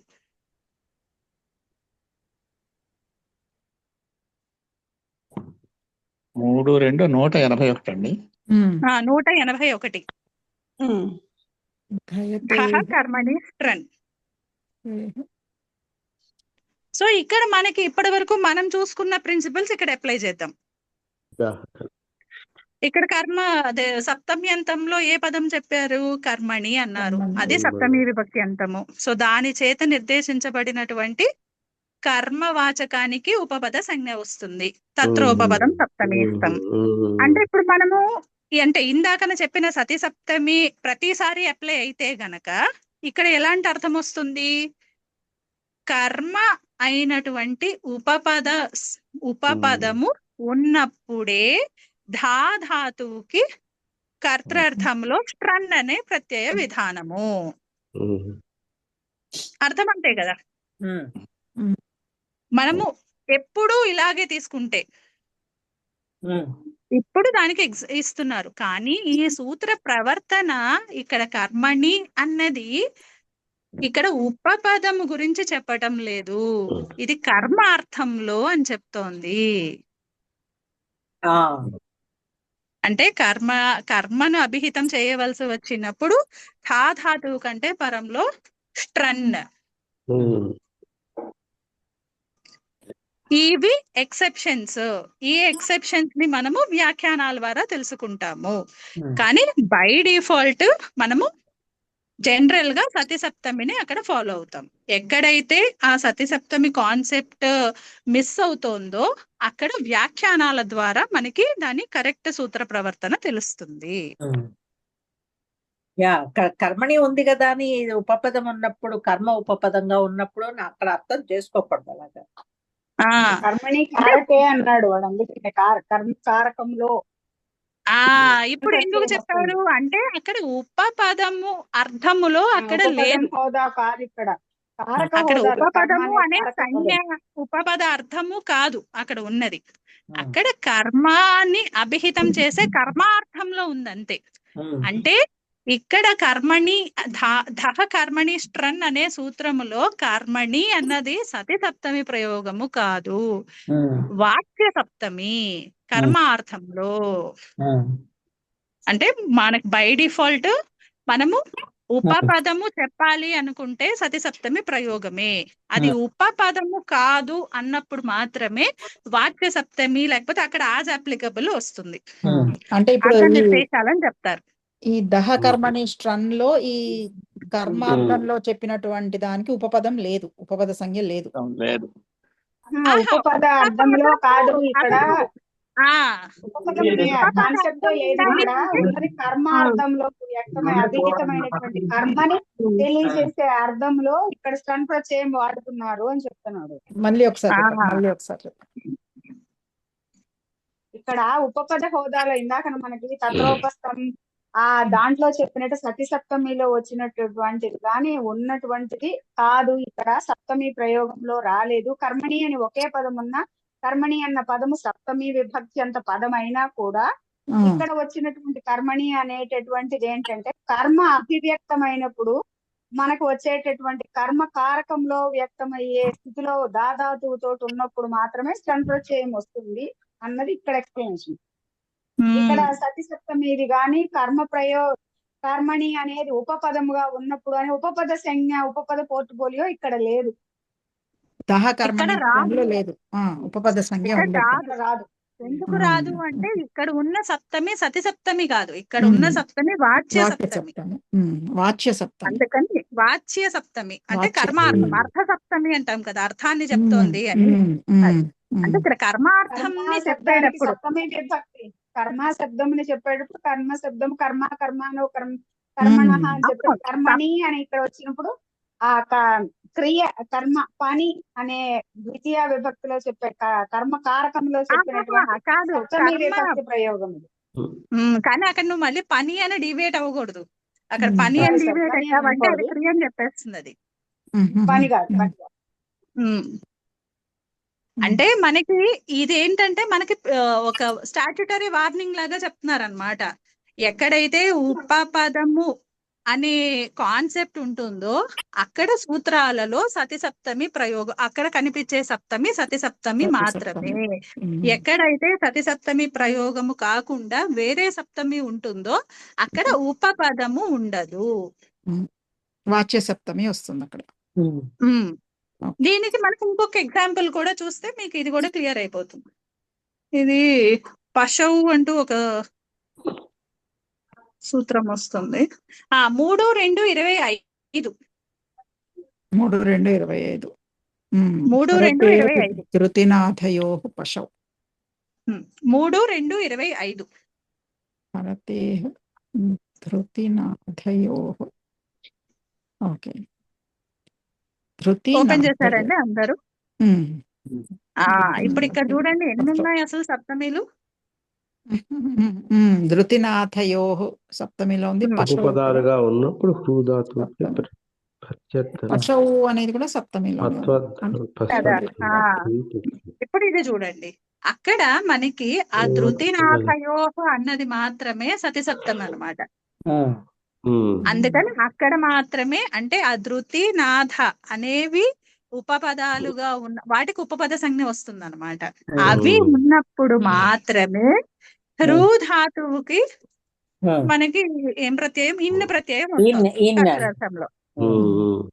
మరి ఇప్పుడు పశవు అన్నది కూడా సప్తమియే కదా, మరి ఇప్పుడు పశవు అన్నది ఉపపదం ఉంటుందా అంటే ఉపపదం ఉండాలి అంటే అక్కడ సతి సప్తమి కనిపించాలి. ఇక్కడ పశవు అన్నది ఆ అర్థం వాచ్య సప్తమి. ఇది అంటే మనకి సమస్త పదం యొక్క అర్థము పశువు అనే అర్థము గమ్యమానం అవుతుంటే ధృతినాథ అనేటటువంటివి ఉపపదాలుగా ఉన్నప్పుడు రు ధాతువు కంటే పరములో కర్తృర్థంలో ఇన్. అంటే మనకి ఫస్ట్ ఏం చెప్తున్నారు, తత్రోపపదం సప్తమి ఇస్తాం అని సప్తమిలో ఉన్నవన్నీ ఉపపద సంజ్ఞలు రావచ్చు అని చెప్పారు. మళ్ళీ తత్ర అనే పదం చేత ఇది సతి సప్తమి ప్రయోగం ఉంటేనే, అంటే అక్కడ ఈ ఉపపదం ఉన్నప్పుడు మాత్రమే అక్కడ ప్రత్యయ విధానం ఉండాలి.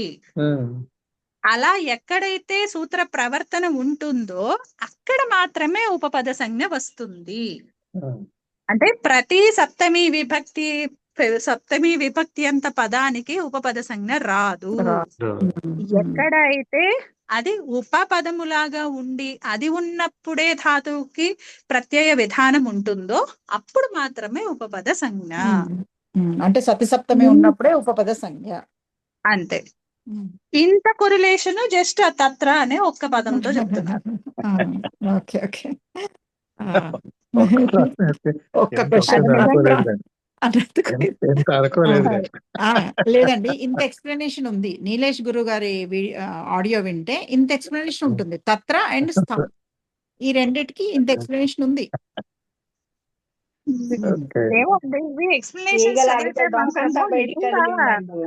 ఆచార్యుల వారు ఇంత అనుకుని రాశారా, లేకపోతే వీళ్ళు ఉన్న వాటికి మనకి చెప్పడానికి ఇంత కష్టపడాల్సి వస్తుందా?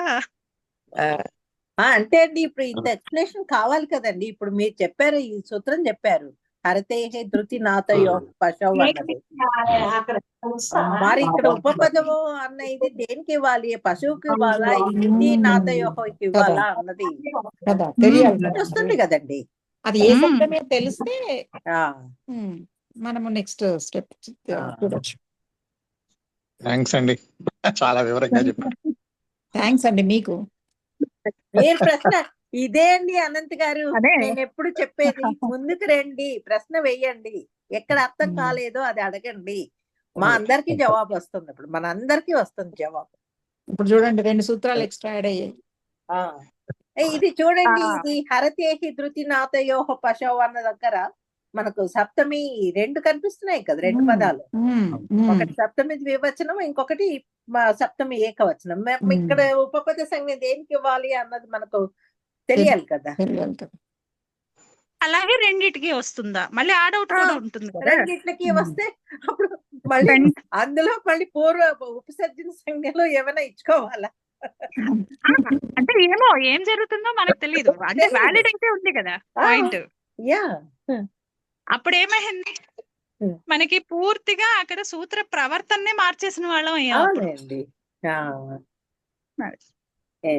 సో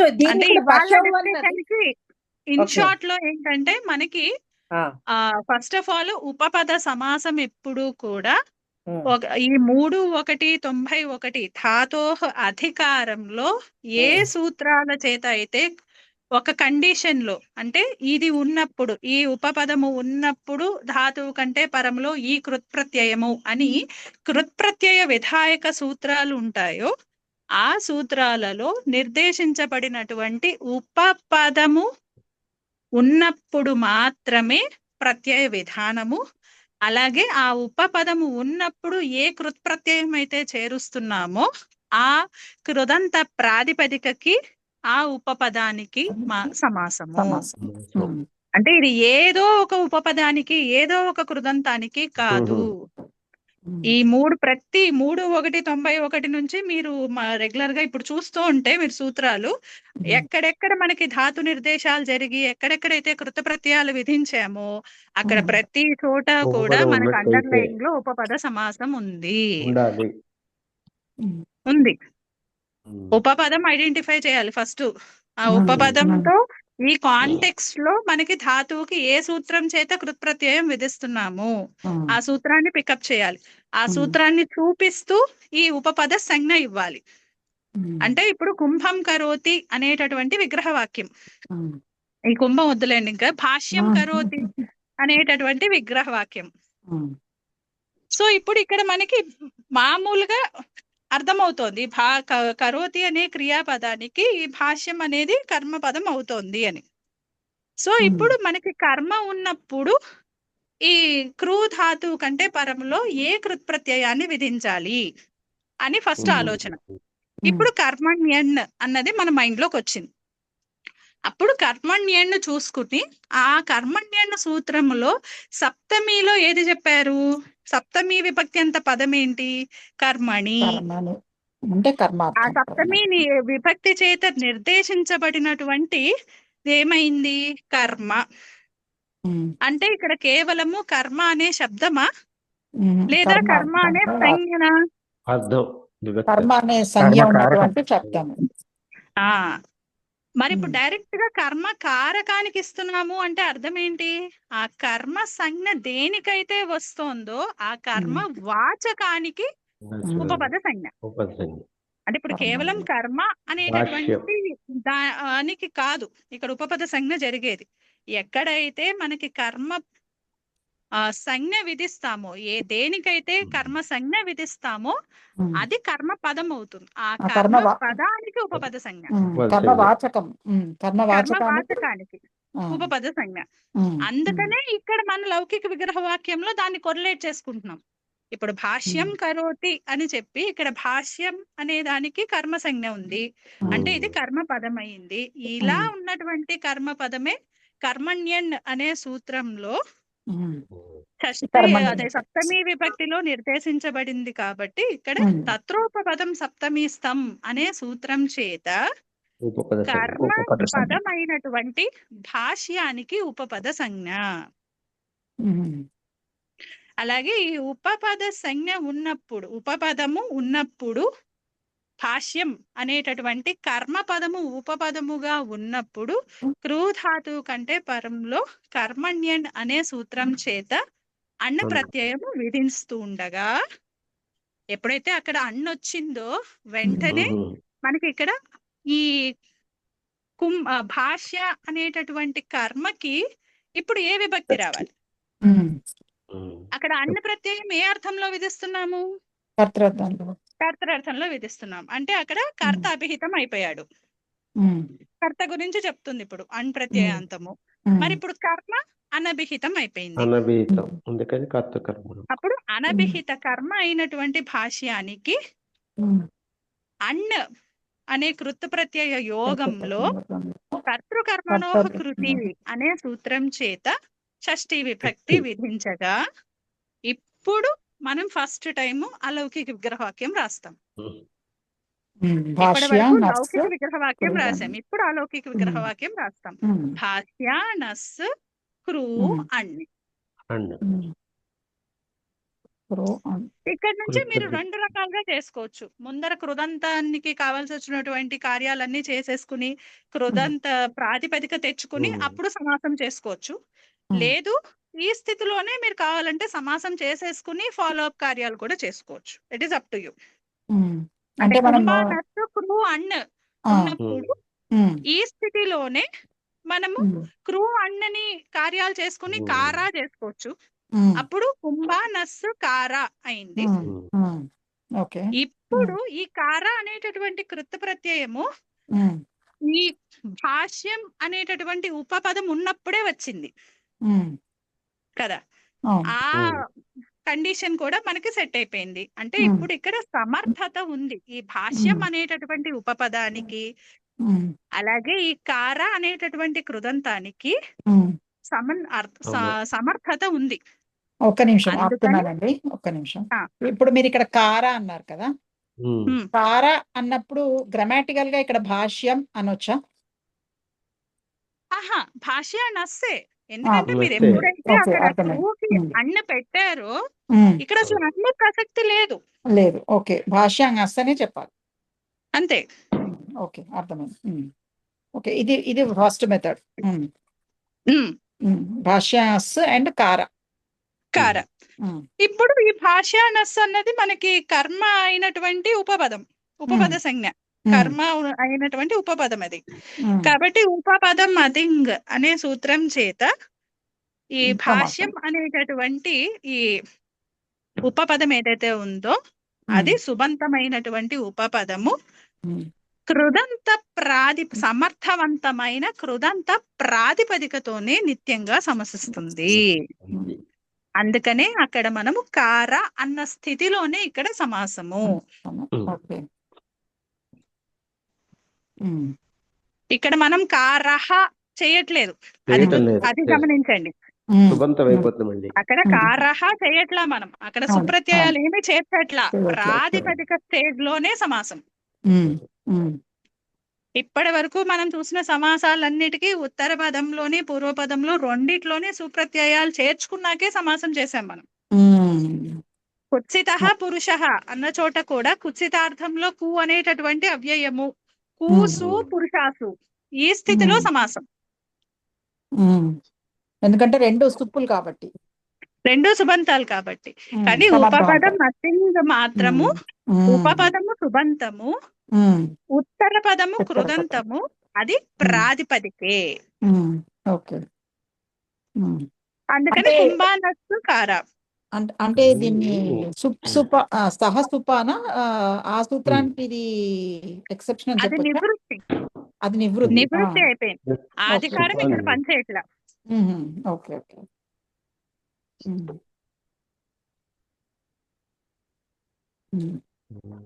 అదే ఇప్పుడు సమాసాలు స్టార్టింగ్ లో మనం అదే నేర్చుకుంటాం కదండి. సమర్థ క్లియర్ గా చెప్పేస్తాం మనం, ఏం టెన్షన్ పడకుండా హాయిగా. ఇలాగూ సుప్సుప అధికారంలో సమాసాలు ఉన్నాయి కాబట్టి సమాసం ఎప్పుడు కూడా సుబంతాలలోనే జరుగుతుంది, సుబంతాలతోనే జరుగుతుంది అని. దానికి ఇది ఎక్సెప్షన్. ఇక్కడ సమాసంలో ఉత్తర పదంలో మనకి కేవలము సమర్థవంతమైన కృదంత ప్రాతిపదికతోనే సమాసము. అంటే కుంభానస్ అనే ఉపపదము కార అనేటటువంటి కృదంత ప్రాతిపదికతోనే సమాసము. సమాసత్వాత్ ప్రాతిపదిక సంజ్ఞ సుప్పులకు లుక్కు, అలాగే ఉపసర్జన సంజ్ఞ పూర్వ ప్రయోగము కుంభకార అనేటటువంటి సమస్త పద ప్రాతిపదిక. ఇప్పుడు మళ్ళీ మనకి ఇక్కడ మెయిన్ క్వశ్చన్ వస్తుంది. ఇది తత్పురుష అయితే మనం ప్రాయ తత్పురుష ఏమంటాము? ఉత్తర పదార్థ ప్రధాన. సో ఇక్కడ కూడా మరి ఉత్తర పదార్థ ప్రధాన అనే కదా. ఎందుకని? క్రూ ధాతువు కంటే పరంలో కర్తర్థంలోనే అన్ను పెడుతున్నాం మనము. కానీ లింగ నిర్దేశం డౌట్ వస్తుంది మనకి. అది వివక్ష, అది మనకేది కావాలంటే అదనమాట. అంటే ఇప్పుడు మనము కరోతి ఇది ఆ క్రూకి అన్న విధానంలోనే అక్కడ వక్త డిసైడ్ చేసుకోవాలి.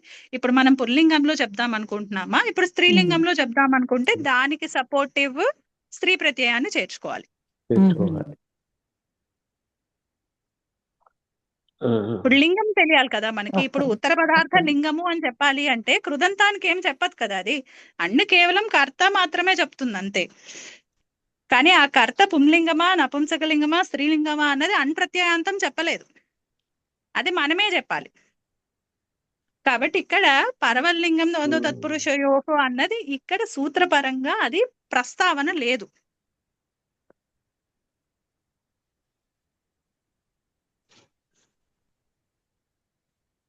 హలో, నాది వాయిస్ ఇక్కడ ముందే అది పెట్టేసుకో. నీప్ వస్తుందా ఇక్కడ స్త్రీలింగంలో చెప్పాలనుకుంటే? అంటే అన్ను కదా. సో అన్ను ప్రత్యయానికి మనకి గిడ్డ అంటే ఇక్కడ మనము గమనించుకోవాల్సింది, ఇది తత్పురుష అయినప్పటికీ పరవల్లింగం ద్వంద్వ తత్పురుషయోహుతో లింగ నిర్దేశము చేయలేము. పదార్థము మాత్రం ఉత్తర పదార్థ ప్రధానమే. అక్కడ కర్తనే తెలియజేస్తోంది, కరోతి అన్న దాంతో కర్తనే తెలియజేస్తోంది. కానీ ఆ కర్త యొక్క లింగ నిర్దేశం అన్నది మాత్రం వక్త ఇష్టము. మనం ఏదైతే తయారు చేద్దాం అనుకుంటున్నామో సమస్త పదము ఇది పుంలింగంలో చెప్పాలి అని మనం అనుకుంటే అప్పుడు అక్కడ ఇది పుంలింగంలో వివక్షితం చేస్తున్నాము, అందుకని కుంభకార. లేదు స్త్రీలింగ వివక్షలో అక్కడ మనకి కుంభ నస్ క్రూ అన్ అక్కడే నీప్.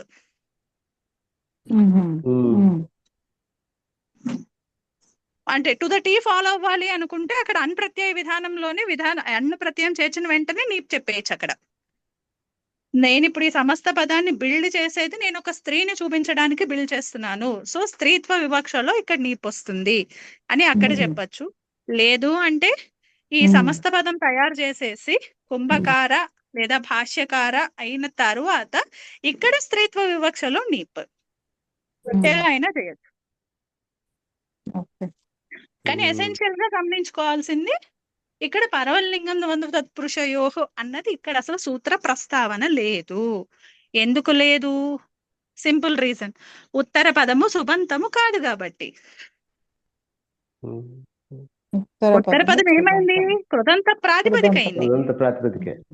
మరి ఇప్పుడు పరవల్లింగం అంటే దాని ప్రాతిపదిక లింగము అంటూ నియతంగా ఉంటే మనకు తెలియాలి, కానీ దానికి ప్రత్యేకించి ఉండదు కదా. ఇప్పుడు కృదంత ప్రాతిపదికలకి ఉన్ని చోట మనకు తెలిసిపోతుంది. ఇప్పుడు తిన్నో ఏదో వచ్చింది అనుకోండి విధానంలో, కృత్ప్రత్యయ విధానంలో, అప్పుడు మనకి స్త్రీలింగం తెలిసిపోతుంది.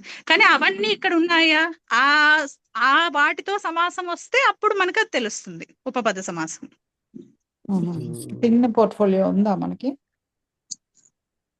ఈ ఉపపదాల్లో అది రాదండి స్త్రీయాం తిన్ను, ఎందుకంటే అక్కడ సతి సప్తమిలో కాదు అక్కడ చెప్పింది, వాచ్య సప్తమి. వాచ్య సప్తమనాలో విషయ సప్తమనాలు అంటే అది 394. అది స్త్రీయాం సతి సప్తమి కాదు, సతి సప్తమి కాదు, విషయ సప్తమి ఏమోనండి మరి కదా. ఎందుకంటే మనం ఈ స్త్రీ ద్యోతనం చేసేటప్పుడు అంటే అక్కడ సతి సప్తమి కాదు కాబట్టి అక్కడ ఉపపదం లేదు, ఇంకా అక్కడ ఉపపద సమాసాలు ఉండవు. చిన్న ప్రశ్న అండి, విషయ సప్తమి, వాచ్య సప్తమి, ఈ రెండిట్లకి తేడా. విషయ సప్తమి అంటే ఇప్పుడు ఇందాక చెప్పినట్టుగా దానికి సింపుల్ ఏదేంటంటే మనము ఏదైతే ఒక కరెక్ట్ గా చెప్పాలి అంటే ఇప్పుడు మనకి అది తర్వాత ఇది ఉంటుంది లేదా ఈ విషయంలో ఈ ప్రత్యయము అని చెప్తాం అంతే. అంటే ఇప్పుడు స్త్రీత్వాన్ని సూచించడానికి ఈ సందర్భంలో ఈ ప్రత్యయము అని, అది ఒక ఫార్మ్ ఆఫ్ విషయ సప్తమి.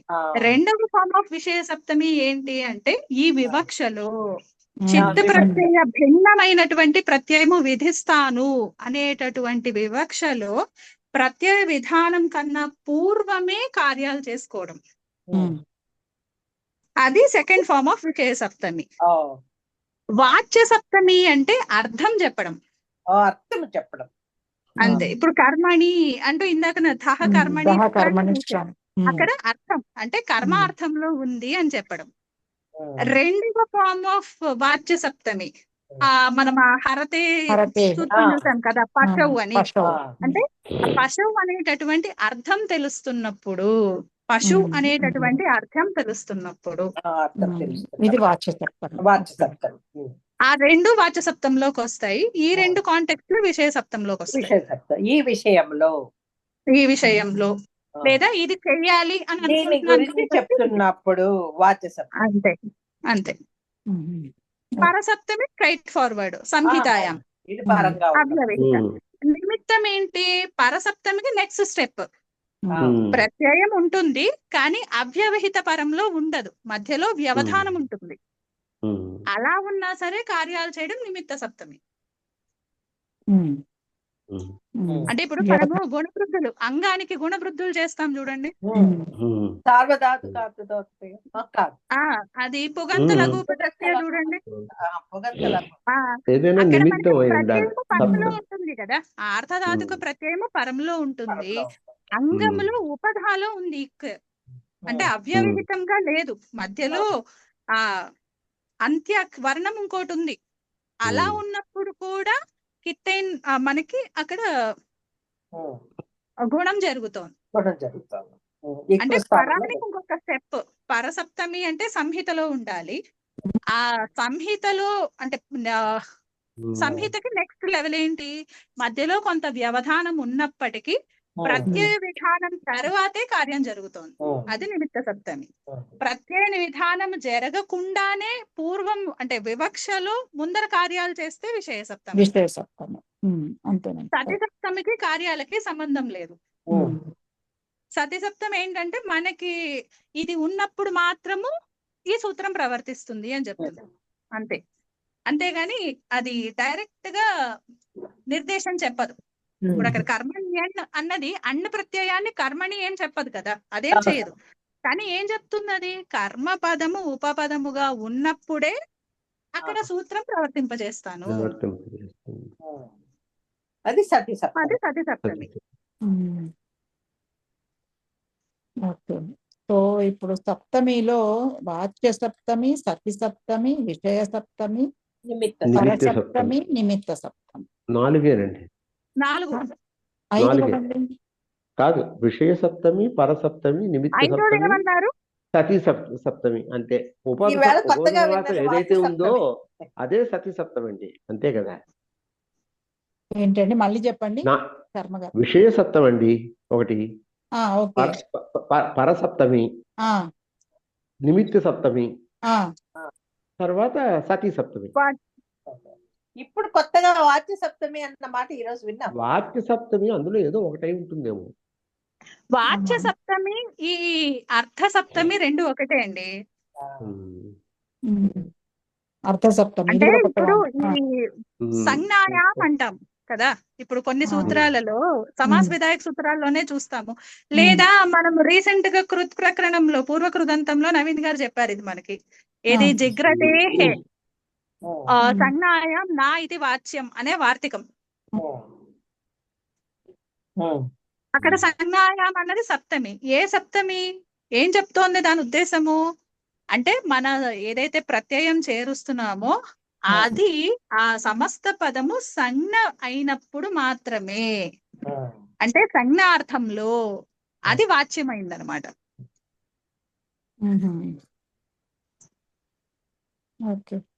అంటే మనం అర్థం చెప్తాం కదా, సంజ్ఞాయాం గమ్యమానే అంటూ.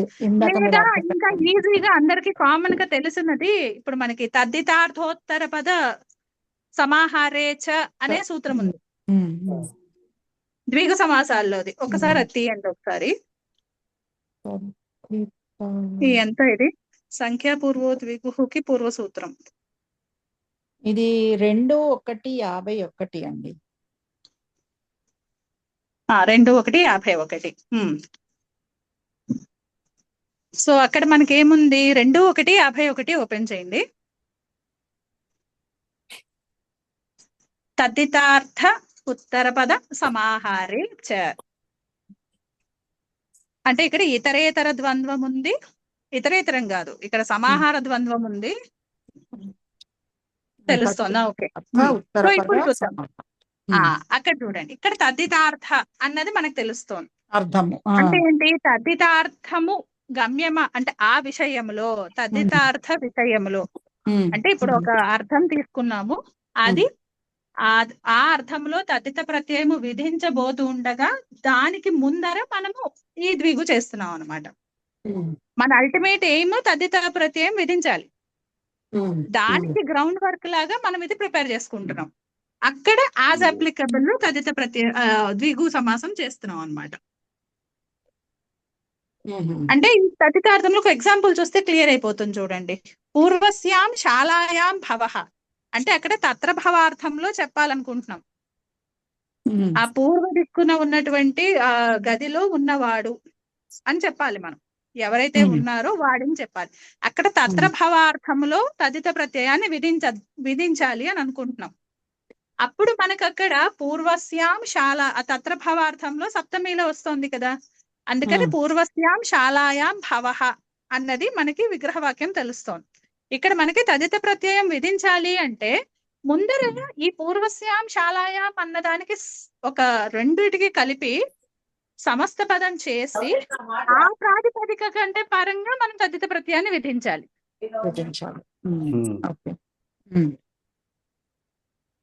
అంటే ఇక్కడ మనకి పూర్వస్యాం శాలాయాం అన్నది ఏ కాంటెక్స్ట్ లో సమాసం చేస్తున్నాము, తదితార్థము అంటే అక్కడ తదిత ప్రత్యయం విధించడానికి వీలుగా మనం ఇది చేస్తున్నాం. అంటే తదిత ప్రత్యయము ప్రత్యయము పెట్టకుండానే మనం ముందర సమాసం చేస్తాం. అంటే ముందర ఇక్కడ సమాసం అయిపోయిన తర్వాతనే ఆ సమస్త పద ప్రాతిపదికకి అప్పుడు ఈ తత్రభవాధికారంలో యాజ్ అప్లికబుల్ ప్రత్యయాన్ని చేరుస్తాం అన్నమాట. అంటే ఇక్కడ మనకి విషయ సప్తం ఉందా,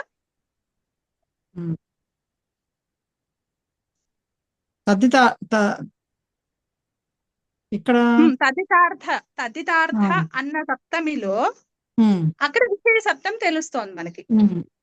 ఎందుకంటే ఈ సందర్భంలో చెప్తున్నాం కాబట్టి ఇది విషయ సప్తమి అయిపోయింది. అంటే తదిత ప్రత్యయము చేర్చాలి అనేటటువంటి సందర్భంలో పూర్వంగా సమాసం చేయాలి నేను ఇక్కడ. అందుకని ఈ కాంటెక్స్ట్ లో అది విషయ సప్తమి అయిపోయింది. రెండవది చూడండి, ఉత్తర పద అంటే ఖచ్చితంగా దానికి ఉత్తర పదము పరములో ఉండాలి, పర్ఫెక్ట్ పరంలో ఉండాలి. పరసప్తమియా అంటే అది పరసప్తమి అయింది. అందుకని ఉత్తర పదే అన్నది పరసప్తమిలో ఉంది. అందుకని మనం ఎగ్జాంపుల్స్ చూస్తే 3 పదాలతో మనకి సమాసాలు కనిపిస్తాయి అక్కడ. పూర్వశాలా ప్రియ, అపరశాలా ప్రియ. ఓకే, పూర్వస్యాం శాలాయాం భవః. అక్కడేమో తదితార్థంలో తత్రభవాధికారంలో అక్కడ చేశారు. ఉత్తర పదంలో ఏమైంది, ఉత్తర పదం ఉన్నప్పుడు అంటే ఇక్కడ ప్రియ అనేటటువంటి ఉత్తర పదం ఉన్నప్పుడు పూర్వ చాలా అనేటటువంటి సుబంతాలకి ఉత్తర పదమైనటువంటి ప్రియ ఉన్నప్పుడే దీనికి సమాసము. అంటే అక్కడ ఫిజికల్ గా అక్కడ సంహితలో ఉండాలి. అందుకని పరసప్తమైంది. మూడవది చూడండి, సమాహారార్థం. అంటే అక్కడ మనకి ఎలా రాస్తాం మనము, ఆ సమాహార అర్థము తెలుస్తుంది అంతే, అదొక యూనిట్ లాగా తీసుకుంటాం. అక్కడ ఫిజికల్ గా ఏమీ ఉండదు. ఇప్పుడు ఆ పంచకుమారి పంచపూలి ఉంది, అక్కడ ఏమవుతుంది ఇప్పుడు మనకి పంచకట్వాలు లేకపోతే ఇవి ఆ పంచానాం పూలానాం సమాహార, ఆ 5 యొక్క సమాహారం ఏదైతే ఉందో అది పంచపూలి అయింది. అంటే ఇప్పుడు ఇక్కడ ఏం తెలుస్తోంది, సమాహార అర్థము ఆ సమస్త పదం చేత సమాహార అర్థము తెలుస్తూ ఉంటే అప్పుడు ఇక్కడ సమాహారార్థములు ఈ పంచపూలి అనే వాటికి మనము ఇక్కడ సమాసం చేస్తున్నాం. సో ఇది అంటే ఇప్పుడు ఏమైంది, అర్థ సప్తమి, దీనిని వాచ్య సప్తమి అంటారు. ఓకే, సో అర్ధ సప్తమి వాచ్య సప్తమి ఒకటే వేరియేషన్స్ అంతే. సో ఇప్పుడు మనము తద్దితార్థము అని అన్నప్పుడు అక్కడ కూడా అర్ధ సప్తమి సప్తమి విషయ సప్తమి సారీ కరెక్ట్ విషయ సప్తమి. డిఫరెన్స్ గమనించండి, అర్థ సప్తమి ఇక్కడ ఉంది, అక్కడ అర్థం ఉంది కదా తదిత అర్థం అని, కానీ అక్కడ వాచ్య సప్తమి కాదు. ఎందుకంటే అక్కడ తదిత ప్రత్యయము విధించకుండానే మనం ముందర సమాసం చేసేస్తున్నాము.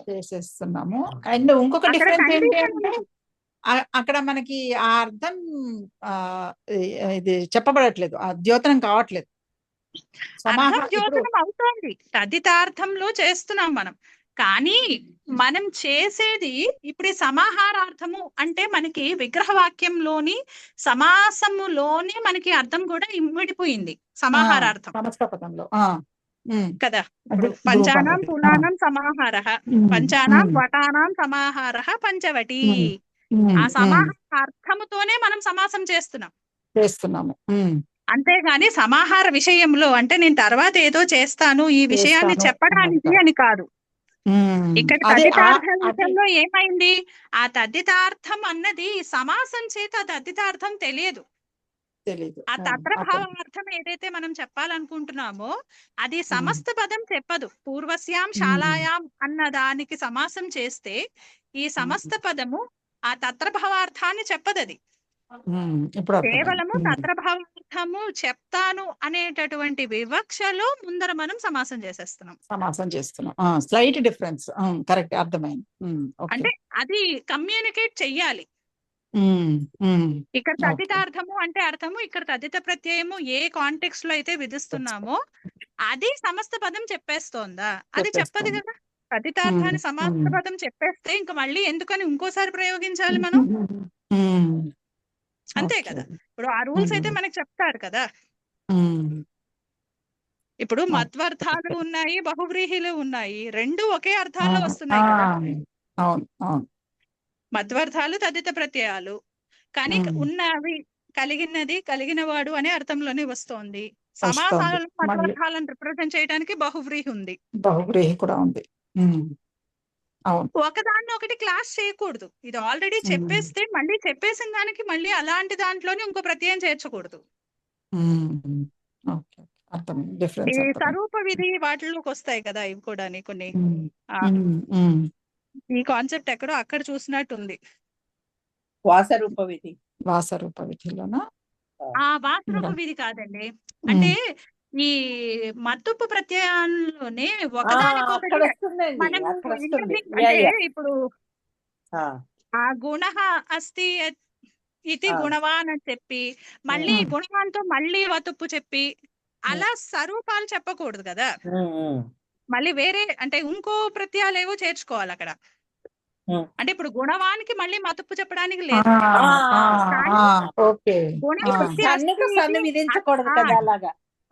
అట్లా అన్నమాట. అక్కడ ఈ కాన్సెప్ట్ ఎక్స్ప్లెయిన్ చేస్తారు. ఈ మత్వర్థం ఏదైతే ఉందో అది ఎప్పుడైతే తదిత ప్రత్యయాల చేత తెలియబడుతుందో అటువంటి వాటికి మళ్ళీ బహువ్రీహిలో చెప్పకూడదు. ఇది వాసరూప విధి, అది కంప్లీట్ టోటలీ డిఫరెంట్ కాన్సెప్ట్. ప్రత్యయం యొక్క దృశ్య రూపం చూసి అది స్వరూపమా, అదైనా కృతుల్లో వస్తుంది కదా మనకి, అది కాదు టోటలీ డిఫరెంట్ కాన్సెప్ట్. యా అండి. ఈ సూత్రంలో ఈ కాన్సెప్ట్ ఇక్కడ లింక్ కూడా చూపిస్తారు వాళ్ళు. యా యా అంటే మధ్వర్తీయం ఎప్పుడైతే ఉందో అది బహువ్రీహార్థంలోనే వస్తోంది. అదే ఆ సనాది ప్రత్యయాలు చూసినప్పుడు అక్కడ కూడాను ఈ పాయింట్ చదివాం మనం. ఎగ్జాక్ట్లీ అక్కడ కారిక కూడా ఇస్తారు కాశిక వాళ్ళు. అవునండి. ఏ అర్థాలు కైశి అర్థాలు ఏవో కొన్ని ఇస్తారు కూడా. ఇక్కడ మళ్ళీ అవే వాటికి అదే మళ్ళీ రిపీట్ చేయకూడదు అని చెప్పి ఆ అర్థంలో ఇచ్చార్థంలో సన్ విధించిన తర్వాత దానికి మళ్ళీ ఇచ్చార్థంలో సన్ను విధించకూడదు. ఒక రూల్. స్వార్థంలో సన్ను విధించారు చూడండి, దానికి మళ్ళీ ఇచ్చార్థంలో సన్ విధించవచ్చు. అక్కడ చూసాం, కారిక చూసాం ఇక్కడ. అంటే ఇది సూత్రం జనరల్ గా సప్తమికి సూత్రం కింద రిఫరెన్స్ కింద ఈ సూత్రం చెప్తారు. లక్ష్మీ శెట్టి గారు లేదండి, టైం చూడలేదు, సారీ. నేను లేదు మీ గురించే, మాకేం మీరు చెప్తారంటే మాకు మహాభాగ్యం. అలసిపోతారేమో చూడండి, మళ్ళీ మీకు 7 o'clock 8 o'clock క్లాస్ ఉంది. అవునవును, ఈ రోజు 8 అండి. ఈరోజు వాసవ్ గారు అదే. సో ఒకసారి ఇవాళది చూడండి కథ. ఇవాళ దాంట్లో మనకి ఇంపార్టెంట్ పాయింట్స్ గుర్తుపెట్టుకోవాల్సింది ఏంటంటే, ఉపపదము అనేది సుబంతమైనటువంటి ఉపపదము సమర్థవంతమైనటువంటి కృదంత ప్రాతిపదికతోనే నిత్యంగా సమసిస్తుంది. రేపు రూపసిద్ధి చూసుకుందామండి. రూపసిద్ధి రేపు చూసుకుందాం. జస్ట్ అది ఉపపదం. ఆ రూపసిద్ధి ఫస్ట్ చేస్తూ ఉన్నప్పుడు 1, 2 కరెక్ట్ గా అది హౌ టు గో అబౌట్ అన్నది, అంటే ఇప్పుడు నేర్చుకున్న సూత్రాలు అప్లై చేస్తే ముందు వాక్యం చెప్పుకొని లౌకిక విగ్రహ వాక్యం చెప్పుకొని మళ్ళీ అక్కడ ఉపపద సంజ్ఞ వచ్చిన తర్వాత మళ్ళీ కృత్ప్రత్యయ విధానము అవన్నీ చెప్పుకుంటూ అలా వెళ్తే ప్యాటర్న్ లోనే వెళ్ళాలి. కాకపోతే ఈ విషయంలో మాత్రం ఒకసారి, అంటే అందరికి కొంచెం టైం ఉంది అంటే ఓ చిన్న హోంవర్క్ అందరికి కూడా. మీరందరికీ కామన్ గా మీకు ఇది ఉపపద సమాసము అనే ఐడియా ఉండేవన్నీ కూడా నోట్ చేసుకుని పెట్టుకోండి. రేపు మీరు జస్ట్ దాని యొక్క విగ్రహ వాక్యము సమస్త పదము అవి చెప్తురు, కానీ దానికి మనము ప్రక్రియ ఇన్ షార్ట్ లో, అంటే ఇప్పుడు అంగకార్యాలు అలా కాకుండా అసలు లౌకిక విగ్రహ వాక్యము అలౌకిక విగ్రహ వాక్యం ఎలా రాసుకోవాలి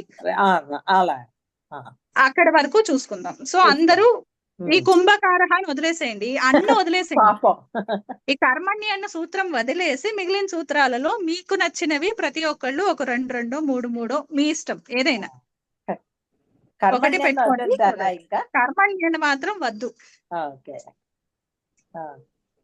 అంటే ఏం ఓవర్ ఎంఫసిస్ అనే సూత్రం అదే చూసేసరికి మైండ్ లోకి ఈ పాటనే ఎక్కేస్తుంది కదా.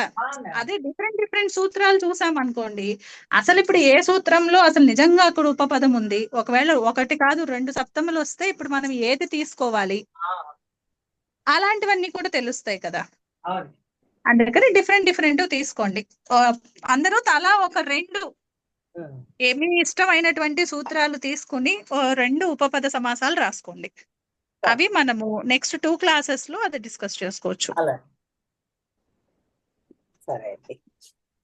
శ్రీరామ జయ రామ జయ జయ. ధన్యవాదాలండి. నమస్కారం. ధన్యవాదాలండి అందరికీ. అందరికీ ధన్యవాదాలండి. నమస్కారం.